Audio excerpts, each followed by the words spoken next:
돈을 버는 다양한 방법, 재테크 기사와 돈 되는 정보로 투자의 기준을 제시해주는 재테크 노하우 머니쇼 시작합니다. 간밤 뉴욕 증시 3대 지수가 모두 올랐습니다. 이틀 연속 반등세를 보이면서 지난주까지 낙폭을 또 일부 만회하는 흐름이었죠. 네, 그렇습니다. 다우 S&P 500 다 올랐고 나스닥은 장중에 이렇게 하락 전환도 했습니다만 그래도 후반에 상승 전환 마감에 성공했습니다. 지수 상승폭 러셀 2000이 제일 높았는데요. M7 쪽이 다소 부진했지만 전반적으로 모든 종목으로 골고루 매수세가 상승세가 확산되는 양상이었습니다. 간밤에 발표된 미국의 2월 소매 판매가 전월 대비 0.2% 증가해서 0.6% 예상치에는 크게 밑돌았지만 또 핵심 소매 판매가 1% 증가한 점에 투자자들은 오히려 더 점수를 주는 모습이었습니다. 트럼프 대통령이 또 종전 협의를 위해 푸틴 러시아 대통령과 통화할 것을 밝히면서 또 시장에서는 다소 기대감을 갖는 양상이고요.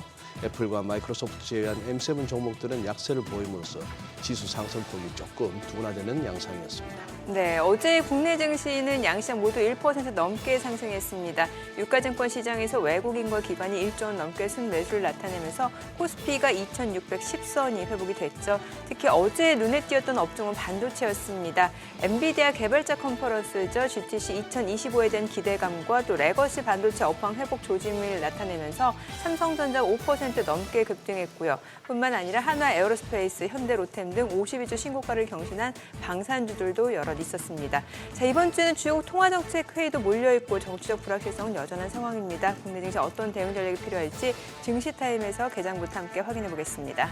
네, 오늘은 환율 흐름 점검을 통해서 외환 위기 후 최고치를 기록 중이라는 원화와 또 달러와의 자리를 위협한다는 유로화의 흐름에 대해서 짚어보겠습니다. 네, 지금 보고 계신 머니쇼는 SBS BG앱과 유튜브에서 실시간 시청이 가능합니다. 더 많은 국내 주식 정보 받아보실 분들은 카카오톡 채널 머니랩 추가하시기 바랍니다. 그럼 먼저 빠르게 돌아가는 글로벌 증시 상황부터 정리해볼까요? 최주연 아나운서 소식 전해주시죠. 굿모닝 마켓입니다. 뉴욕 증시가 이틀 연속 반등세를 이어갔습니다. 그동안 시장이 크게 떨어졌던 것은 궁극적으로 경기 침체에 대한 우려 때문이었는데요. 오늘 공개된 지표가 어느 정도 그 우려를 덜어주면서 시장의 저가 매수 매력이 더 부각된 것으로 보입니다. 마감 상황 보면 다우 지수가 0.85% 올랐고요. S&P 500 지수와 나스닥 지수도 각각 0.65%, 0.31% 상승했습니다. 다만 오늘 빅테크 기업들은 등락이 엇갈렸습니다. 엔비디아는 오늘 GTC 컨퍼런스가 열렸음에도 불구하고 1.76% 떨어졌고요. 애플과 마이크로소프트를 제외하고는 모두 하락세를 보였습니다. 시총 6위부터도 보면 테슬라는 월가에서 목표 주가를 줄 하향하자 또 5% 가까이 빠졌고요. 또 메타도 0.44% 내렸습니다. 오늘은 전반적으로 기술주보다는 다른 업종들이 선방하면서 시장을 이끌어준 모습이었죠. 이어서 간밤 공개된 지표들도 살펴보면 2월 소매 판매 지표는 예상치를 하회한 것으로 나타났지만 그래도 경기 침체가 다가오고 있다고 보긴 어렵다는 평가가 나오면서 투자자들에게 일부 안도감을 제공했습니다. 구체적인 수치부터 보면 2월 소매 판매는 0.2% 증가하면서 예상치 0.6%를 밑돌았고요. 1월 수치도 기존 0.9% 감소해서 1.2% 감소로 하향 조정됐습니다. 이렇게만 보면 소비가 둔화되고 있는 것은 맞지만 그래도 다행인 점은 근원 소매 판매가 0.3% 오르면서 예상치에 부합했고요. 또 GDP 계산에 직접 반영되는 통제그룹 소매 판매가 1% 증가하면서 예상보다 훨씬 좋은 수치를 기록했습니다. 이를 보고 전문가들은 다음 분기에 GDP가 회복될 가능성이 커졌다면서 아직 경기 침체 우려에 대해서 말하기에는 너무 이르다라고 언급했습니다. 물론 관세에 따른 타격이 점점 가시화되고 있긴 합니다. 뉴욕주 3월 제조업 업황지수는 마이너스 20을 기록하면서 2024년 초 이후 최저 수준으로 떨어졌습니다. 트럼프발 정책 불확실성으로 인해 신규 주문지수뿐만 아니라 미래지향적 지표가 하락하면서 지수가 크게 낮아진 것으로 나타났습니다. 반면에 지불가격 지수는 44.9로 올라 2년 만에 최고치까지 상승했는데요. 전반적으로 관세가 부과되면서 성장이 둔화되고 물가 압력이 높아지는 현상이 실제로 나타나고 있는 것으로 보여집니다. 또 미국의 주택시장 지수는 39를 기록하면서 5개월 내 최저치였던 직전치 42보다 3포인트 더 하락했습니다. 실제로 미국이 캐나다산 철강과 알루미늄에 25% 관세를 부과하면서 미국 주택 건설업체들이 평균적으로 약 1,340만 원의 추가 비용을 부담하게 됐는데요. 전미 주택건설업협회는 이 같은 건축자재 비용 상승과 또 노동력 부족 문제까지 겹치면서 주택건설업체들이 어려움을 겪고 있다고 설명했습니다. 다만 투자자들은 오늘 나온 지표에 대해서는 크게 민감하게 반응하진 않았는데 하지만 실제로 관세로 인한 경기 침체가 현실화될 경우 시장이 크게 출렁일 수 있기 때문에 앞으로 나올 데이터에 계속해서 예의주시해야겠습니다. 국채 수익률은 혼조세를 보였습니다. 이번 2월 소매 판매 지표가 예상보다 부진했지만 선방했다는 평가가 나오면서 금리 인하 기대감이 약해지자 단기물 위주로 상승했는데요. 간밤 2년물 국채 수익률은 0.03%포인트 올랐고요. 10년물 국채 수익률은 소폭 떨어졌습니다. 국제유가는 지난 주말에 이어서 이틀째 상승했습니다. 후티 반군이 미국의 공격에 반격을 가하고 또 중국에서 최근 추가 경기 부양책을 내놓자 원유 수요가 늘어날 것이라는 전망에 유가가 탄력을 받았는데 WTI와 브렌트유는 각각 배럴당 $67, $71 선에서 마감됐습니다. 굿모닝 마켓이었습니다.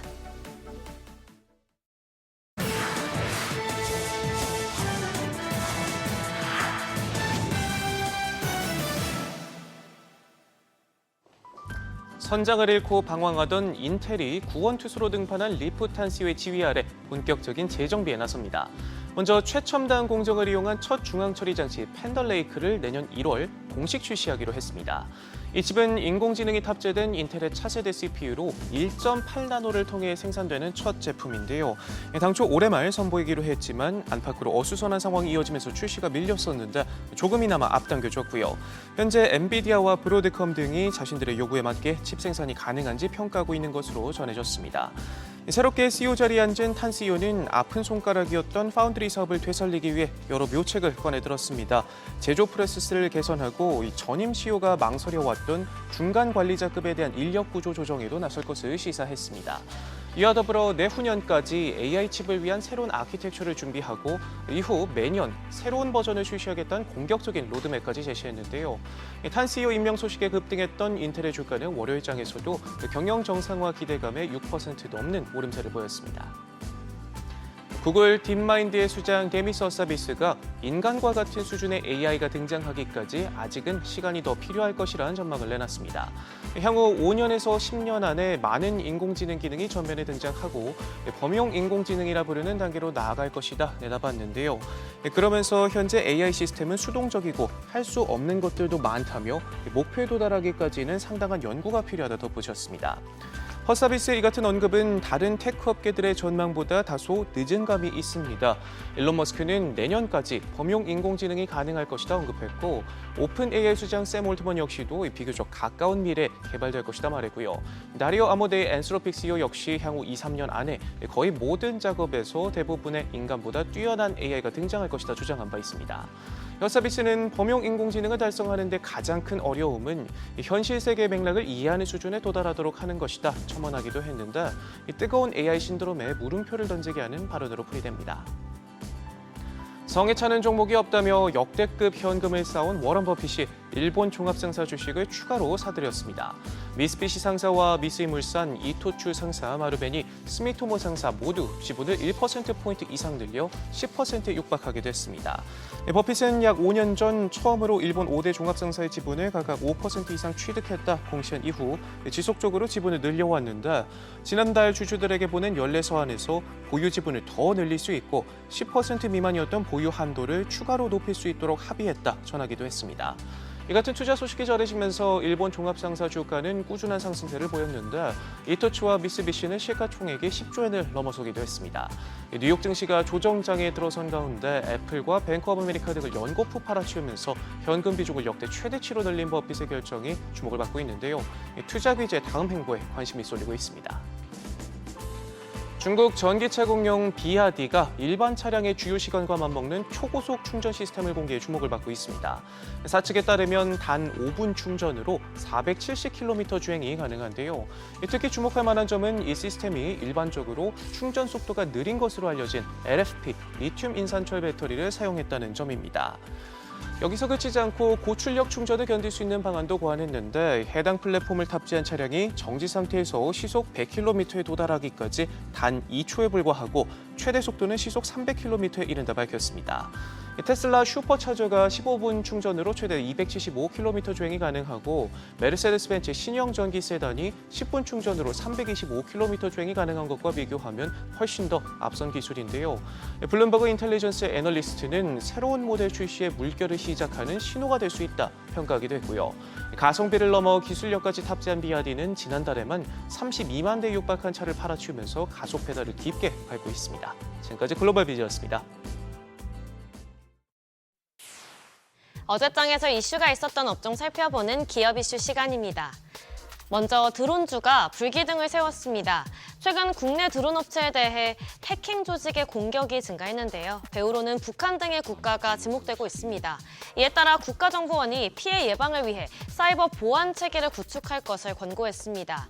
이미 국정원은 지난해 12월 방위사업청 등과 함께 드론 개발 업체를 대상으로 사이버 보안 관리 실태를 합동 점검해 보안 취약점을 확인했는데요. 이를 바탕으로 최근 있었던 설명회에서 기업들이 자체적으로 보안 체계를 구축할 수 있도록 사이버 보안 관리 매뉴얼을 배포했습니다. 드론은 국가 주력 산업인 방산과 우주 분야와도 깊은 연관이 있어 해킹당할 경우 국가적으로 큰 손실이 발생할 우려가 큰데요. 이에 따라 향후 지속적인 관리가 들어갈 것으로 보이면서 사업 안전성에 대한 기대감에 관련주가 강세 보였습니다. 마감 상황 보면 IM이 30% 강세 보였고요. 한국항공우주 10.85%, 한화시스템도 10.84%, 덕산하이메탈 7% 넘게 올랐고 한화에어로스페이스 6.81% 시세 분출했습니다. 방산주도 같이 불을 뿜었습니다. 유럽의 재무장 추진의 수혜를 우리 기업들이 상당수 차지할 거란 증권가의 전망 덕분인데요. 앞서 수혜의 우선순위에서 우리 기업들이 현재 방산업체들에 밀릴 거란 관측이 제기된 바 있습니다. 하지만 LS증권에 따르면 우리 기업들이 혜택을 받을 것으로 보입니다. 유럽 재무장이 단기간 내에 EU 자체적으로는 힘들 거란 분석 때문인데요.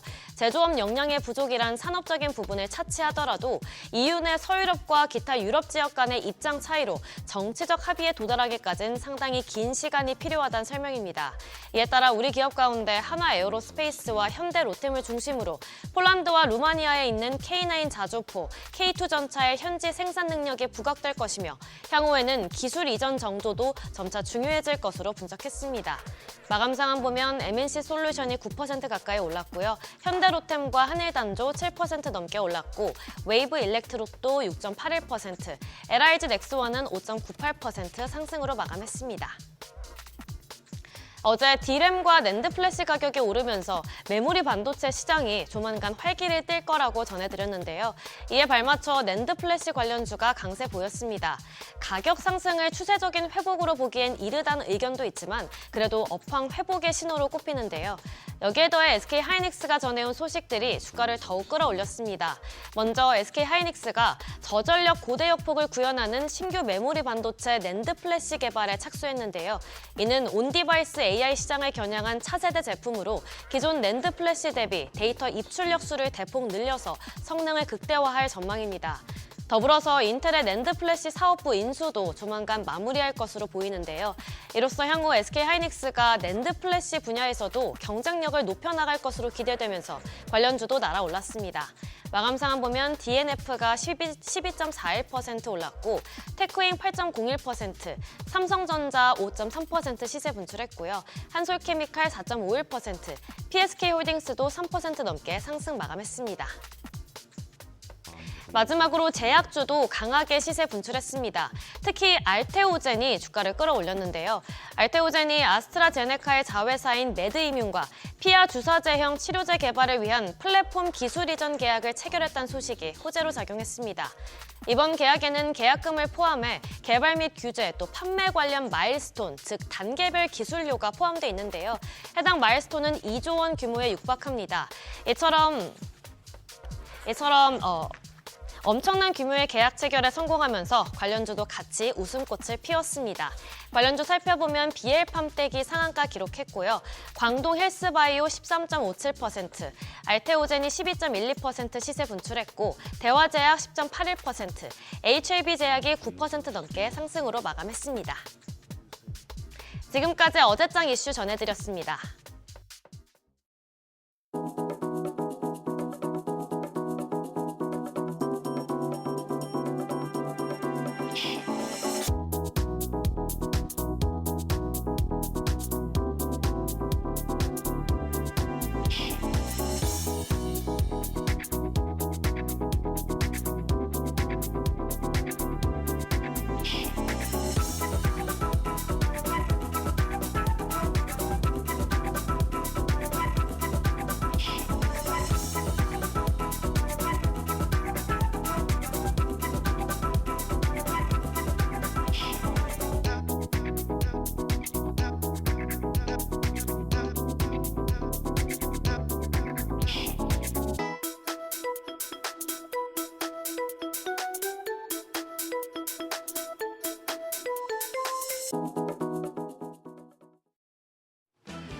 어제 국내 증시는 큰 폭의 상승세를 시현했습니다. 코스피 단숨에 2,600선을 회복했는데 특히 개인 투자자들이 가장 많이 보유하고 있는 시가총액 1위 삼성전자가 급등하며 지수 상승을 주도했습니다. 아직 날씨는 추운 겨울이지만 삼성전자 주가에는 봄이 오는 건지 기대감이 커지고 있는데요. 간밤 뉴욕 증시가 좋았었기 때문에 오늘도 삼성전자의 상승세가 이어질지 주목됩니다. 어제장 복귀하면서 오늘장 투자 포인트 확인하시죠. 양지수 일제히 상승했습니다. 코스피는 1.7% 급등해서 2,610선, 201선에 다시 근접했습니다. 코스닥도 1.3% 가까이 올랐습니다. 미증시에 연동된 흐름이기도 했지만 그것보다는 엔비디아 개발자 컨퍼런스인 GTC 기대감이 크게 작용했습니다. 종목 장세였기 때문에 전체적으로 지수 대비해서 상승 종목 수가 많진 않았습니다. 수급적으로는 유가증권 시장, 외국인이 선물과 현물을 모두 순매수하며 상승을 주도했습니다. 현물에서는 6천억 원 넘는 매수 우위를 기록했습니다. 기관도 5천억 원 가까이 순매수하면서 지수의 상승을 이끌었습니다. 개인 투자자들은 차익 실현에 나서는 분위기였는데요. 1조 2천억 원 가까이 팔아냈습니다. 반대로 코스닥 시장에서는 개인들이 지수 상승을 리드했습니다. 외국인이 1,100억 원 넘게 순매도했고 기관도 팔자 포지션 취했지만 개인 홀로 1,241억 원 순매수했습니다. 시가총액 상위 종목 퍼포먼스가 좋았습니다. 특히 삼성전자 올해 들어서 처음 보는 상승률이었죠. 5.3% 상승해서 57,600원의 거래를 마쳤습니다. 지난 11월 10조 원 자사주 매입 발표 후에 처음으로 5% 이상 상승한 건데요. 엔비디아 GTC와 반도체 업황 회복 기대감이 겹친 영향인데 이 부분은 잠시 뒤에 조금 더 자세하게 다루겠습니다. 한편 한화 에어로스페이스 7% 가까이 급등하면서 시총도 한 계단 올라섰습니다. 유럽 재무장 추진으로 수혜를 입을 것이란 기대감에 장중에 52주 신고가 경신하기도 했습니다. 그 밖에 SK하이닉스와 삼성바이오로직스, 현대차 등도 강세였습니다. 코스닥 시총 상위 종목 내에서도 1등의 존재감이 가장 컸습니다. 시총 1위 알테오젠, 최근에 지지부진한 흐름을 마무리하고 어제는 12% 이상 급등했습니다. 아스트라제네카 자회사와 2조 원 규모에 육박하는 새 계약을 체결했다는 소식에 영향을 받았습니다. 종가는 43만 9,500원이었습니다.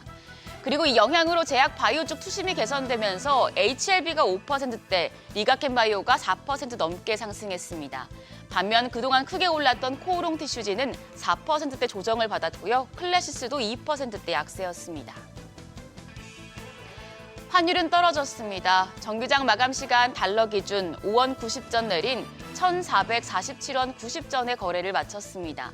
달러화 가치가 약세를 보인 가운데 외국인들의 순매수세가 커진 영향이었습니다. 이후에 환율은 야간 거래에서 하락폭을 더 키웠습니다. 독일 경기부양책과 우크라이나 전쟁 휴전 기대감이 반영된 결과입니다. 오늘 새벽 6시 기준 역외환율 1,443원 70전입니다. 외환시장 약세로 문을 열 가능성이 높겠습니다. 가장 많은 투자자분들이 보유하고 있는 삼성전자 이야기를 조금 더 해볼까요? 어제 삼성전자 급등했는데 추가 상승 여력이 충분하다는 분석이 나옵니다.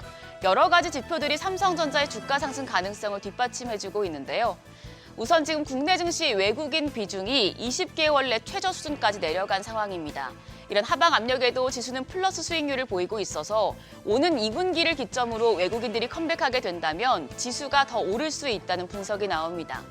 NH투자증권은 이번 달 말에 재개하는 공매도도 외국인들의 국내 증시 참여도를 증가시킬 것이라고 내다봤습니다. 외국인들이 우리 시장에 들어오게 되면 가장 큰 영향을 받는 건 반도체 섹터입니다. 특히 삼성전자 지난해 9월부터 이번 달 13일까지 외국인들이 18조 원 가까이 팔아냈는데요. 주가 하락이 계속되면서 주가 순자산 비율 PBR이나 배당 수익률 등 각종 투자 지표가 매력적으로 변했기 때문에 외국인들의 관심을 모을 수 있다는 분석입니다. 그리고 반도체 업황이 회복 조짐을 보이는 점도 주가 상승 가능성을 키우고 있습니다. AI 서버와 고성능 컴퓨터에 주로 들어가는 메모리 반도체 D램 가격이 7개월 만에 반등했는데요. 증권가에서는 가격 반등 시기가 2분기로 앞당겨질 수 있다는 분석이 나옵니다. 이렇게 되면 2분기 외국인 매수세를 기반으로 삼성전자 주가가 상승할 수 있다는 전망인데요. 다만 아직 삼성전자 위기 상황을 돌파하지 못한 상태라 기대감만으로 추가적인 상승이 가능할지는 조금 더 지켜보셔야겠습니다. 내일 새벽에 나올 젠슨항 엔비디아 CEO의 기조 연설, 그리고 삼성전자 주주총회까지 이번 주 일정들 꼼꼼하게 체크하시죠. 오늘 일정 보겠습니다. 오늘 일본은행 금융정책결정회의와 미국의 FOMC 회의가 시작됩니다. 젠슨항 CEO 기조연설은 내일 새벽에 나올 예정이고요. 아마존 웹서비스 AWS 유니콘데이가 코엑스에서 열리는데 지난달 카카오와 오픈 AI처럼 국내 AI 기업과 빅테크 간 협력 사례가 발표될지 기대가 모아집니다. 한편 어제 시간외 거래에서는 양자 컴퓨터 관련주가 상승했습니다. 엔비디아 퀀텀데이에 대한 기대감이 이어지는 분위기입니다. 간밤 뉴욕 증시에서 양자암호 관련주들 소폭 조정을 받은 터라 오늘 국내 증시에서 관련주들이 상승세를 이어갈 수 있을지는 흐름 지켜보셔야겠습니다. 그럼 넥스트레이드 프리마켓 상황 확인하시죠. 어제 거래 종목이 10개에서 110개로 확대가 됐습니다. 아직 대량 바스켓 매매는 운영이 지연되고 있어서 개인 중심으로 거래가 확대되고 있는데요. 양 지수 시가총액 상위 5개 종목 거래가 확인하겠습니다. 먼저 코스피입니다. DB손해보험이 0.1% 오름세로 95,200원, 지금 보합으로 전환됐습니다. SO일은 0.34% 오름세입니다. 현재 거래가 58,700원입니다.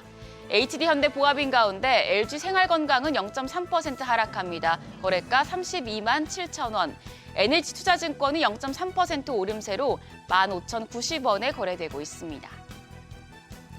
코스닥 5종목입니다. 케어젠과 파크시스템스, 스튜디오 드래곤 모두 보합입니다. 이런 가운데 원익 IPS가 1%가량 상승하고 있습니다. 현재 거래가 26,350원으로 집계됩니다. 더불어서 시젠도 0.42% 오름세인데요. 현재 거래가 24,150원 나타내고 있습니다. 여기까지 프리마켓 상황 점검했습니다. 간밤 뉴욕 증시 2거래일 연속 상승했고 엔비디아 조정을 받았지만 필라델피아 반도체 지수는 전반적으로 오름세 보였는데요. 오늘도 환율 하락으로 외국인 수급이 유입되고 또 이 수급이 반도체 섹터로 향할지 관심이 모아집니다. 삼성전자 주가 흐름까지 체크하시죠.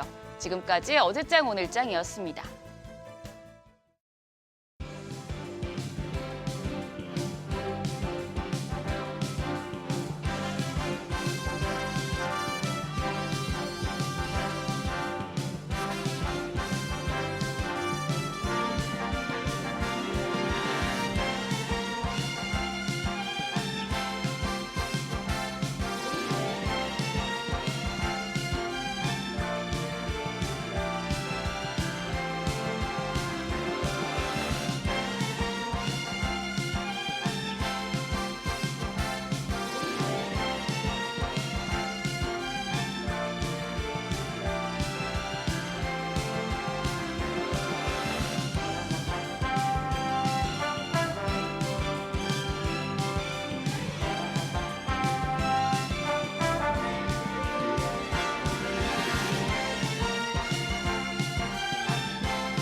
네, 현재 시각 8시 25분 향해 갑니다. 지금 보고 계신 머니쇼는 SBS BG앱과 유튜브에서 실시간 시청이 가능합니다. 특히 SBS BG앱 다운로드 받으셔서 시청하시면 다양한 정보 확인해 보실 수 있고요. 더 많은 주식 정보 원하시는 분들은 카카오톡 채널에서 머니를 검색하셔서 친구 추가하시면 주식 정보까지도 체크해 보실 수 있으니까요. 참고해 보시기 바랍니다. 간밤 뉴욕 증시가 이틀 연속 반등 흐름을 나타냈는데 지금 경기 상황을 나타내는 지표들은 좀 혼조였던 것 같습니다. 일단 소매 판매 전체적으로 봤을 때는 예상치를 밑돌았는데 이른바 통제그룹 소매 판매라고 해서 이게 뭔가 계절적인 변동성이라든지 아니면 경제 외적인 요소들이 반영되는 음식 서비스, 건축자재, 네. 자동차 이런 걸 제외한 그 소매 판매가 괜찮았다. 이게 GDP에 직접 반영된다라는 이유로 글쎄 또 사후 해석이라서 예. 어렵습니다. 사후 네. 해석에 동의입니다. 왜냐하면 이거 뉴욕 여는 제조업 지수는 또 안 좋았잖아요. 그러니까요. 네. 우리가 그거 하지만 지표, 실적 얘기합니다만 다 그거 아시지 않습니까? 그냥 예. 그런 얘기 안 하면 우리가 하루 거래 시간, 거래 이후까지 그 경제 채널, 주식 채널 도저히 못 채웁니다. 그런 그 멘트 할 내용이 없죠. 그러니까요. 네. 예. 오늘 사는 사람이 많아서 올라가네요. 오늘 파는 사람이 더 많네요. 이걸로 매일 그냥 얘기할 수는 없으니까. 그렇죠. 지표가 어떻고 합니다만 어제 그 지표가 좋은 지표는 절대 아니죠. 예. 거기다가 소매 판매 1월치를 갖다가 또 상당히 또 하향 수정한 와중에 그 정도밖에 안 됐다 하는 얘기가. 여기에다가 또 애틀란타 여는 그 GDP 나오 보니까 3월 7일 한 마이너스 1.6이었는데 마이너스 2.1로 하향 조정했단 말이죠. 그러니까 네. 그런 상황이 만약에 돼서 떨어졌으면 이쪽에 또 주목을 했을 거 아니에요. 떨어졌으면 주목하는 게 아니고 주목할 그것 거리를 때문이다. 찾는 거죠. 뭐 때문에 빠졌지? 이러면서. 근데 어제 결국 2,610까지 올라가 버렸네요. 코스피. 예. 그래서 삼성전자가 열일했어요. 열일했죠. 예. 그 대신 이제 삼성전자가 가면서 지수는 끌어당겼지만 다른 네. 게 그렇게 많이 가지는 못했고. 그러게요. 방산주 또 좋았고. 아마 미국 장이 이틀 연속 상승이긴 합니다만 아마 우리 미국 주식 하시는 많은 분들은 그닥 좋은 건 아니실 것 같아요. 아까 소장님이 방송 전에 저한테 그 미국 주식 전체적으로 볼 수 있는 화면을 그 핀비즈 맵에 네, 보여주시면서 이게 많이 올라간 종목들이면 다 초록색으로 표시가 되잖아요. 그렇죠. 근데 이제 시가총액 비중이 큰 종목들이 뻥뻥 뚫려 있었단 말이죠. 그러니 그리고 저보고 술이지라고. 통상적으로 장 좋을 때는 그렇게 해서 왜 우리가 시가총액 큰 거는 네. 면적 넓게 시가총액 작은 작게 네, 그리고 네. 이렇게 섹터별로 네, 그렇죠. 모아놓고 하는데 장 좋을 때는 그거죠. 전반적으로 초록색, 미국은 그렇죠. 파란색이 상승이니까 예. 그 와중에 빨간 거 작가자가 이렇게 디보 자국만 있어야 좋은 골프장인데 네.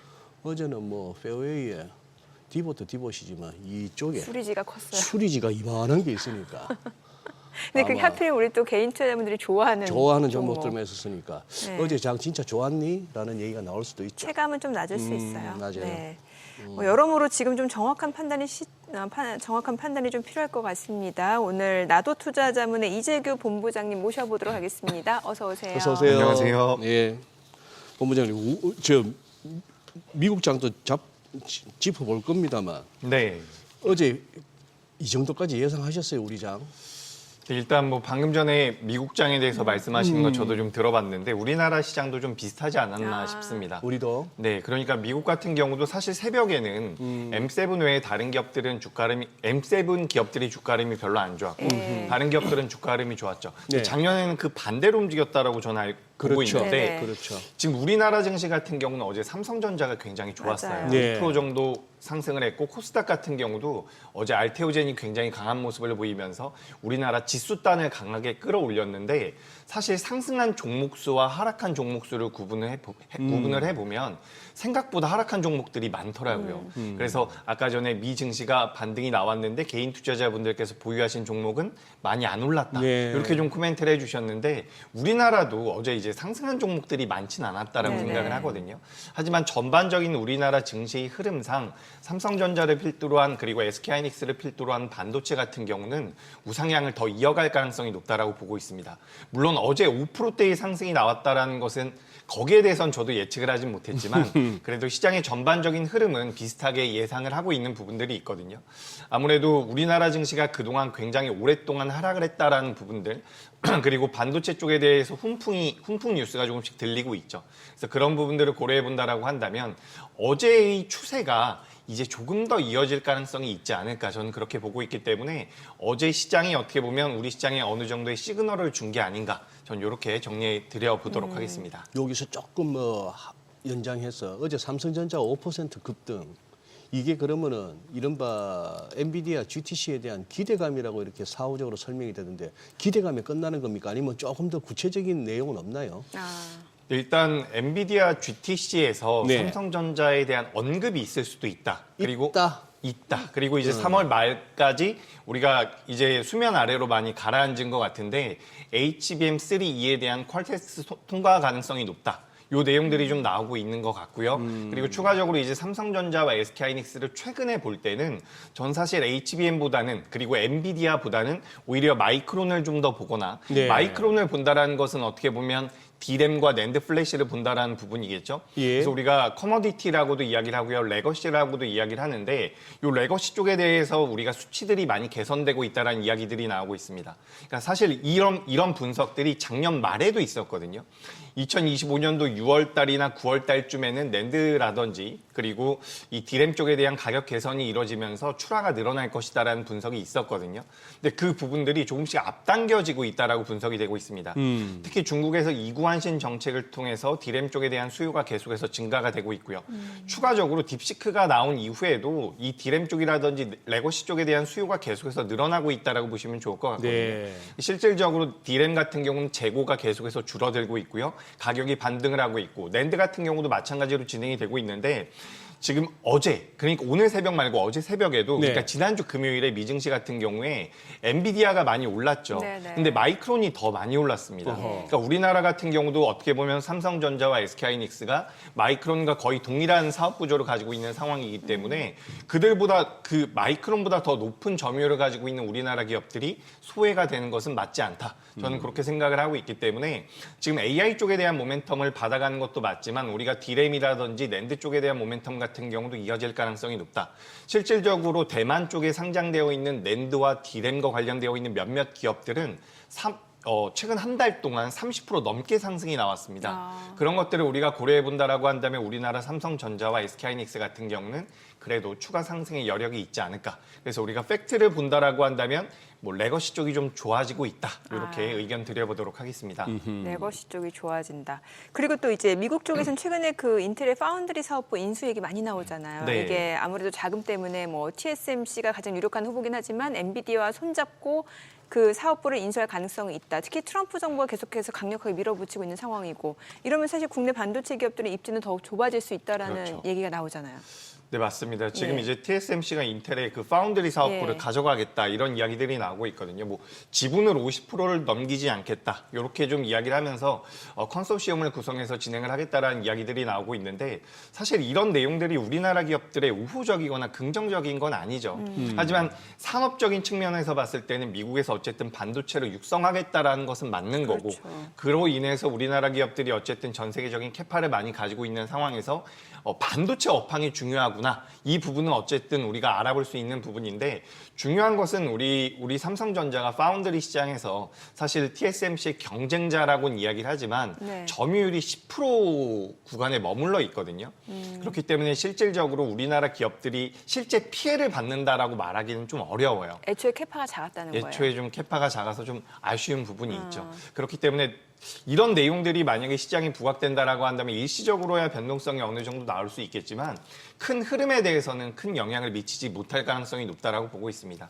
그래서 삼성전자와 SK하이닉스, 아까 전에 이제 SK하이닉스도 잠깐 말씀드려보자면 SK하이닉스 같은 경우도 향후 네. 예상이 되고 있는 실적을 기준으로 놓고 봤을 때 지금 주가는 어떻게 보면 저평가에 가깝다라고 우리가 분석을 할 수가 있거든요. 네. 그런 관점에서 본다라고 한다면 삼성전자와 SK하이닉스는 뭐 파운드리 쪽이 아니라 D램이라든지 낸드 쪽에 대한 모멘텀들 그리고 HBM 쪽 같은 경우도 어쨌든 가장 최신화된 기술이기 때문에 HBM 쪽에서 앞서 나가는 부분들 같은 경우도 우리나라 기업들이 뭐 마이크론이라든지 미국 기업들에 비해서는 비교 우위에 있을 수 있는 모멘텀이 아닐까 이렇게 의견 드리겠습니다. 네네. 지금 이제 그러면 미국장도 한번 좀 점검을 그러게요. 해보시죠. 어느 정도 뭐 단기 급락 이후에 반등이 나올 만한 시점에 이제 반등은 나오고 있는데 네. 우리 본부장님 보시기에 지금 이게 수급적인 측면 같습니까? 아니면은 뭔가 이게 지금 시장이 확신을 갖고 이제 바닥 잡아가는 과정으로 보세요. 네. 일단 바닥을 잡았다라고 보긴 좀 어렵지 않을까 싶습니다. 단기적으로 낙폭이 좀 과했다라고는 생각이 돼요. 예. 제가 자료를 하나 준비를 했는데 네, 네. S&P 500이 단기적으로 10% 정도 하락을 했을 때에는 그 이후에 반등이 나왔던 경우가 굉장히 많다라는 과거의 이력들이 있더라고요. 네. 그런 관점들로 인해서 이제 S&P 500이 많이 밀렸으니까 거기서 반등이 나왔다. 이렇게 지금 이야기가 많이 되고 있는데 사실 과거에 10% 정도 하락을 한 이후에 뭐 1년 후에는 주가가 많이 올라왔다.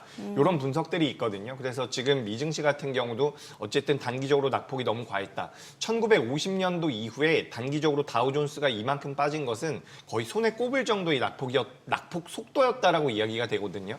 그런 부분들을 고려해 본다라고 하면 일단 반발 매수가 들어온 것은 맞는데 여기서 지금 우리가 구조적으로 좀 생각을 해봐야 되는 부분이 트럼프가 어쨌든 관세 전쟁을 시작을 하면서 인플레를 자극할 가능성이 굉장히 높아지고 있는 상황이죠.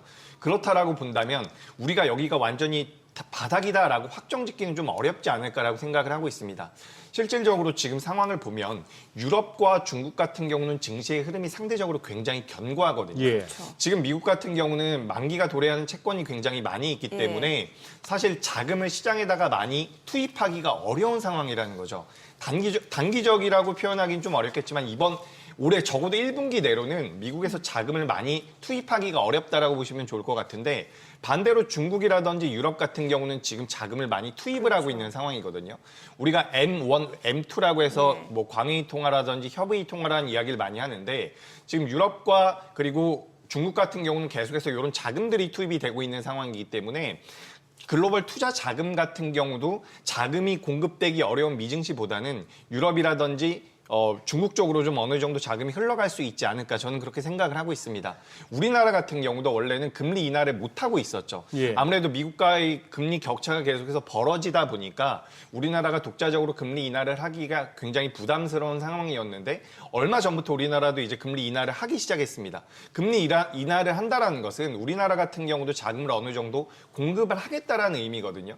그런 관점에서 본다라고 한다면 자금이 풀리는 쪽에서 우리가 매매를 하고 투자를 하는 것이 좀 더 맞지 않나라고 생각이 돼서 저는 지금 미국 증시 같은 경우도 우리가 중장기적으로 본다면 당연히 저는 매력적이라고 생각을 하고 있습니다. 하지만 적어도 2025년 올해 정도는 그래도 미 증시보다는 우리나라 증시라든지 중화권 증시가 조금 더 아웃퍼폼할 수 있지 않을까 저는 그렇게 의견 드리도록 하겠습니다.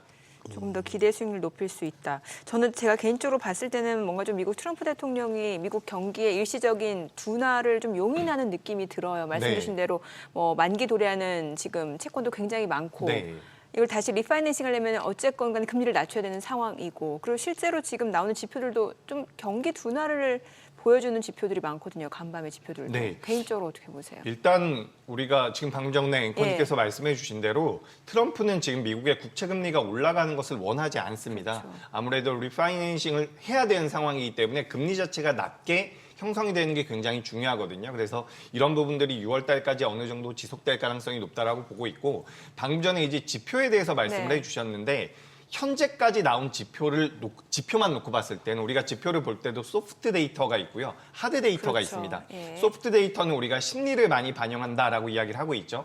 최근에 이제 5년 기대 인플레가 굉장히 많이 올라가는 모습이 나왔는데 사실 이런 것들, 뭐 소비 심리 지표도 마찬가지고요. 이런 것들은 이제 심리적인 부분입니다. 그러니까 트럼프라는 대통령이 계속해서 관세 전쟁을 하다 보니 심리가 굉장히 무너지고 있다라는 부분이고 우리가 하드 데이터만 놓고 본다라고 한다면 소매 판매라든지 좀 부족하게 나오긴 하지만 아직까지 완전히 부러졌다라고 보긴 좀 어려워요. 그래서 뭐 시장에서 스태그플레이션 이야기도 나오고요. 어떤 곳에서는 뭐 불경기 이야기도 나오고 있는데 사실상 그건 저는 아직까지는 우리가 고민할 것은 아니지 않나라고 생각을 하고 있습니다. 우리가 지금 불경기, 뭐 둔화라든지 침체까지는 들어갈 수가 있는데 불경기를 지금 고민하는 것은 아니다라는 말씀 좀 드리고 싶고요. 전반적으로 지표가 아직까지 그렇게 부러지지 않고 있어요.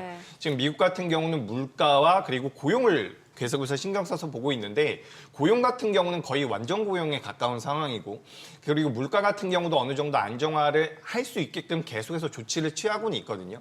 물론 부담이 되는 부분들이 있기는 하지만 우리가 미 증시가 깨졌다라는 관점이 아닙니다. 증시 같은 경우는 어쨌든 시장의 흐름, 업황이라든지 산업을 선반영하는 부분들이 많기 때문에 주가가 밀린다라고 해서 지금 미 증시가 안 좋다라는 분석들이 또 뒤에 후속적으로 붙고 있는 부분들이 좀 있는 것 같아요.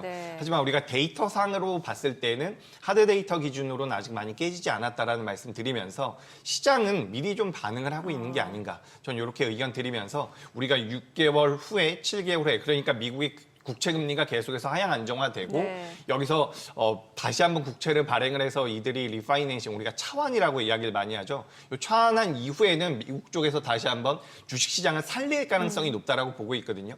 그래서 우리가 6월달 올해 상반기까지는 조금 부담이 되겠지만 그 다음엔 트럼프가 가만히 있지는 않을 것이다. 예. 그러니까 상반기라든지 올해 하반기까지 길게 본다라고 한다면 하반기까지도 지금 주식 시장에 밀리는 것에 대해서 바이든 정부의 탓을 할 수가 있거든요. 그렇죠. 근데 2026년도 같은 경우는 그렇게 하기가 어렵기 때문에 2025년도에는 어느 정도 관망세를 보이다가 그 다음엔 좀 살려내지 않을까 저는 그렇게 생각을 하고 있기 때문에 상반기까지는 살짝 좀 어렵지 않을까 그리고 그 이후부터는 기회가 될 수가 있기 때문에 우리가 4월달, 5월달, 6월달은 어떻게 보면 또 매수의 기회도 될 수 있지 않을까 그러네요. 이렇게 의견 드리도록 하겠습니다. 예.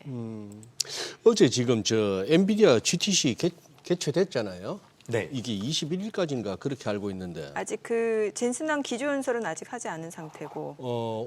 오늘 하는 걸로 알고 예, 있는데. 맞아요. 예. 야, 근데 이 GTC 개최하는 날 뭐 M7 중에서는 테슬라가 제일 많이 빠졌습니다만 엔비디아도 1.76%나 빠졌네요. 좀 아쉽게. 네. 이런 날 그래도 좀 올라주면 훨씬 면이 설 텐데. 네. 지금 젠슨왕 CEO 이번에는 어떤 내용을 얘기할 거로 지금 예상되는 겁니까? 이번에 우리가 B300이라고 하죠. 블랙웰 울트라에 네, 네, 네. 대한 이야기를 할 가능성이 굉장히 높고요. 2026년도에 양산이 예정돼 있는 루빈에 대해서도 이야기를 할 가능성이 높다라고 이야기가 되고 있습니다. 그리고 뭐 로봇이라든지 우리가 피지컬 AI 쪽에 대해서도 언급이 될 것이다라는 이야기들이 있거든요. 로봇이라든지 그리고 자율주행, 우리가 자율주행 차라고 보긴 좀 어려울 것 같고요. 자율주행 쪽에 대한 이야기들이 나올 가능성이 높다라고 보고 있는데 주가의 흐름상으로는 엔비디아가 새벽에 어쨌든 하락을 하지 않았습니까? 네. 예. 그렇기 때문에 큰 모멘텀으로 작용하기는 좀 어렵지 않을까 저는 그렇게 생각을 하고 있거든요. 아하. 사실 작년 같은 경우는 엔비디아 쪽에서 무언가 내용이 나올 때마다 시장이 반응을 했고 대부분이 굉장히 긍정적인 반응을 그랬죠. 보였던 것으로 기억을 예. 하거든요. 근데 그런 이렇게 표현해도 될지 모르겠는데 약발이 좀 많이 줄지 않았나 떨어지지 않았나라고 생각이 되고 있습니다.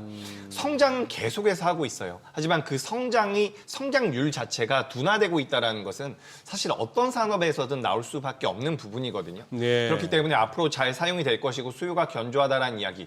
물론 여기 나와서 저 젠슨왕 CEO가 우리 지금 굉장히 안 되고 있습니다. 발열이 잡히지 않고 있습니다. 이런 이야기를 할 가능성은 없다라고 저는 생각을 하거든요. 그렇죠. 그렇기 때문에 긍정적인 이야기를 하겠지만 일단 오늘 새벽에 마감된 엔비디아의 주가 흐름을 놓고 본다라고 한다면 엔비디아는 많이 올라온 부분도 있죠. 2년 동안 몇백 프로가 올라온 상황이기 때문에 차익 물량도 나오는 것이고 어떻게 보면 그것을 우리가 시장에서 예상했었던 것을 뒤엎을 만한 내용들이 나오지 않는다라고 한다면 주가 흐름은 조금 더 답보를 보이지 않을까. 전 이렇게 의견 드리면서 여기서 그러니까 그렇다라고 한다면 삼성전자와 SK하이닉스가 어떻게 올라가냐 이렇게 여쭤보시는 분들도 계실 수가 있을 거라고 생각을 해요. 아무래도 엔비디아 쪽에 대한 영향력을 우리나라 기업들이 많이 그러니까요. 받다 보니까. 네, 네. 하지만 엔비디아가 많이 올라온 부분은 분명히 있잖아요. 그리고 우리나라 삼성전자와 SK하이닉스 같은 경우는 아까 전에도 잠깐 말씀드렸지만 대만의 난야라는 기업이 있습니다. 네. 이 기업 같은 경우도 단기적으로 30-40% 정도가 올라왔거든요. 예. 근데 이 기업이 올라온 이유가 디램과 낸드 쪽에 대한 모멘텀들이 붙었던 거예요. 그런 관점에서 본다라고 한다면 엔비디아와 많이 동행했었던 SK하이닉스라든지 한미반도체 같은 경우는 살짝 이게 앞뒤가 안 맞을 수도 있지만 SK하이닉스 역시도 디램과 낸드를 하고 있거든요. 그런 관점에서 본다라고 한다면 우리나라 삼성전자와 SK하이닉스 같은 경우는 상승 여력이 좀 있다. 물론 엔비디아가 여기서 계속해서 고꾸라져서 급락이 나온다라고 한다면 우리나라 기업들도 당연히 힘을 받지 못하겠지만 엔비디아가 그렇다라고 해서 크게 밀릴 것 같지는 않아요. 네. 그러니까 엔비디아가 우리가 S&P 500과 S&P 500의 평균적인 PER과 엔비디아를 비교해 본다라고 한다면 엔비디아가 조금 더 고평가거든요. 근데 2025년에서 2027년도까지 우리가 PEG라고 합니다. 성장 대비 평가 비율이라고 이야기를 하고 있는데 2025년도에서 2027년도까지 예상이 되고 있는 영업이익을 기준으로 봤을 때는 S&P 500에 비해서 엔비디아가 저평가이긴 해요. 네. 그렇기 때문에 전 하반 경직은 어느 정도 보여줄 가능성이 높다라고 보고 있습니다. 엔비디아가 하반 경직을 보여준다라고 한다면 삼성전자와 SK하이닉스를 비롯한 우리나라 반도체 관련주들이 올라올 만한 그런 환경이 조성되지 않을까 이렇게 의견 드리겠습니다. 아까 또 자막에도 나왔다시피 또 이번에는 무슨 퀀텀데이. 네. 양자 컴퓨팅. 예. 퀀텀이 뭔지는 몰라도 양자라까지는 알고 있고. 네. 그러면 양자 하다 보면 또 우리는 또 아이온큐를 얘기 안 할 수가 없는데 네. 네. 이게 이 주가의 흐름은 완전히 그 트럼프 대통령 당선 확인된 이후부터 올라갔던 기울기와 시간만큼 똑같은 기울기와 시간만을 원위치하고 나서 이제 반등 시도 중이에요. 네. 그러면 이거는 뭐 얼마든지 그럴 수 있는 주가의 흐름인데 지금 이것도 어제 뭐 약보합으로 마감했습니다. 조금 이렇게 그냥 단어가 이렇게 올라만 와도 장 좋을 때는 아닌 게 아니라 그거 아니에요. 뭐 우리도 그렇지 않습니까? 네. 코롱 티슈진이 뭐가 한다 하니까 네. 전혀 상관없는 코롱이 막 상한가 비스무리하게 가기도 하고 네. 이름만 비슷해도. 근데 지금 이 양자도 약간 그러면 힘이 빠집니까 이게? 근데 양자 내에서도 조금 다르게 봐야 되는 다르게 게 봐야 돼요? 예를 들면 아이온큐나 리게티 컴퓨팅은 조금 더 뭔가 대장주 역할을 했었고 대장주 역할. 그 밑에 하위 뭐 디웨이브 퀀텀 컴퓨팅, 실스크 이런 종목들은 또 굉장히 좋아요. 좋았어요. 그러니까 이게 뭐냐면은 이거 같은 섹터, 같은 테마 내에서도 조금 소외가 됐던 애들이 더 빠르게 치고 올라온단 말이죠. 네. 전체적으로 글로벌 증시 흐름도 좀 그렇잖아요. 그렇죠. 예. 지금 이제 약간의 키 맞추기 느낌도 네. 있는 것 같습니다. 그런데 이제 양자 같은 경우는 저도 이 관련되어 있는 종목군들을 좀 살펴봤는데 네네. 사실 우리나라 투자자분들이 많이 보유를 하고 있는 기업들이 있더라고요. 예. 그렇죠. 제가 2월 달에 봤었던 기사 내용이 있는데 당시에 뭐 아이온큐라든지 리게티 컴퓨팅에 대해서 대한민국 국민들, 대한민국 투자자분들이 많은 비중을 보유하고 있다. 이런 내용들이 좀 있었거든요. 그래서 그런 내용들을 고려해 본다라고 하면 사실 이제 방금 전에 앵커님께서 말씀해 주신 퀀텀 컴퓨팅이라든지 최근에 올라가고 있는 기업들 같은 경우가 오히려 좀 더 매력적일 수 있다라는 생각이 들어요. 아무래도 개인 투자자분들께서 많이 진입해 있는 종목군들 같은 경우는 변동성이 제한적일 가능성이 있다 보니 그 외의 종목군들에 대해서 우리가 좀 관심을 가져볼 필요가 있다라는 말씀을 드리고 싶고 네. 실질적으로 이제 양자 컴퓨팅에 대해서 트럼프도 굉장히 우호적인 입장을 이야기를 하고 있고요. 우호적이다. 그리고 이제 네. 젠슨 왕 같은 경우도 처음에는 좀 보수적인 코멘트를 좀 했다가 그 이후에 다시 한번 지금 GTC에서도 다루겠다라는 이야기가 되고 있기 때문에 양자 컴퓨팅에 관련되어 있는 기술은 그 관심도는 분명히 높다라고 보고 있습니다. 하지만 과거에 그러니까 이게 우리가 분명히 가야 될 길은 맞지만 이런 형태로 만들어졌었던 테마단이 저는 굉장히 많았다라고 생각을 하고 있거든요. 그래서 그런 기업들이 말미에 어땠느냐라고 고민을 해본다면 우리가 너무 공격적으로 공략해 보는 것은 부담이 되지 않나 저는 그렇게 생각을 하고 있습니다. 실제로 이제 미국에 상장되어 있는 기업들 여기 지금 화면에 보시면 아시겠지만 우리나라 기업들이 뭐 12위권의 양자 컴퓨터와 양자 통신들 이렇게 좀 잡혀 있는 상황인데 그래서 이제 미국 증시에 상장되어 있는 종목군들을 하는 게 맞다라고 보고 있는 부분이고요. 하지만 우리나라 국내 주식을 매매하시는 분들 같은 경우는 또 우리나라 기업들을 많이 보고 계실 텐데 네네. 지금 우리가 대표적으로 보고 있는 게 KCS라든지 엑스게이트 같은 기업들을 많이 보고 있죠. ICTK 같은 경우도 우리가 많이 보고 있는데 아니면 뭐 한국 첨단 소재. 예, 맞습니다. 근데 예. 이런 기업들이 지금 제가 알기로는 가장 시가총액이 큰 게 엑스게이트가 약 예. 2천억 정도가 되거든요. 예. 나머지 기업들은 지금 다 1,000억대 기업입니다. 그렇기 네네. 때문에 그렇군요. 사실 변동성이 굉장히 많이 나올 수는 있지만 저는 사실 변동성이 나온다라고 해서 안 좋다라고 말씀드리진 않아요. 사실 개인 투자자분들께서 주식 투자라는 것은 이런 시세의 차익을 어느 정도 노리는 부분들이 있기 또 때문에 단기로 보시는 분들은 변동성 예. 큰 걸 좋아해요. 그렇죠. 예. 그거 맞죠. 저도 그러니까 이게 참 딜레마인데 네. 사실 우리가 주식 투자라는 것이 기업들이 투자자분들에게 투자를 받아서 사업을 열심히 해서 나중에 배당을 주겠다라고 생긴 그런 부분들이 있지만 네. 다수의 투자자분들은 그런 배당 수익보다는 차익 실현을 그렇죠. 목표로 많이 하고 있죠. 그렇기 때문에 우리가 변동성 관점으로 본다라고 한다면 양자 컴퓨터와 관련되어 있는 종목들은 저는 관심을 가져보는 게 괜찮다라고 보고 있습니다.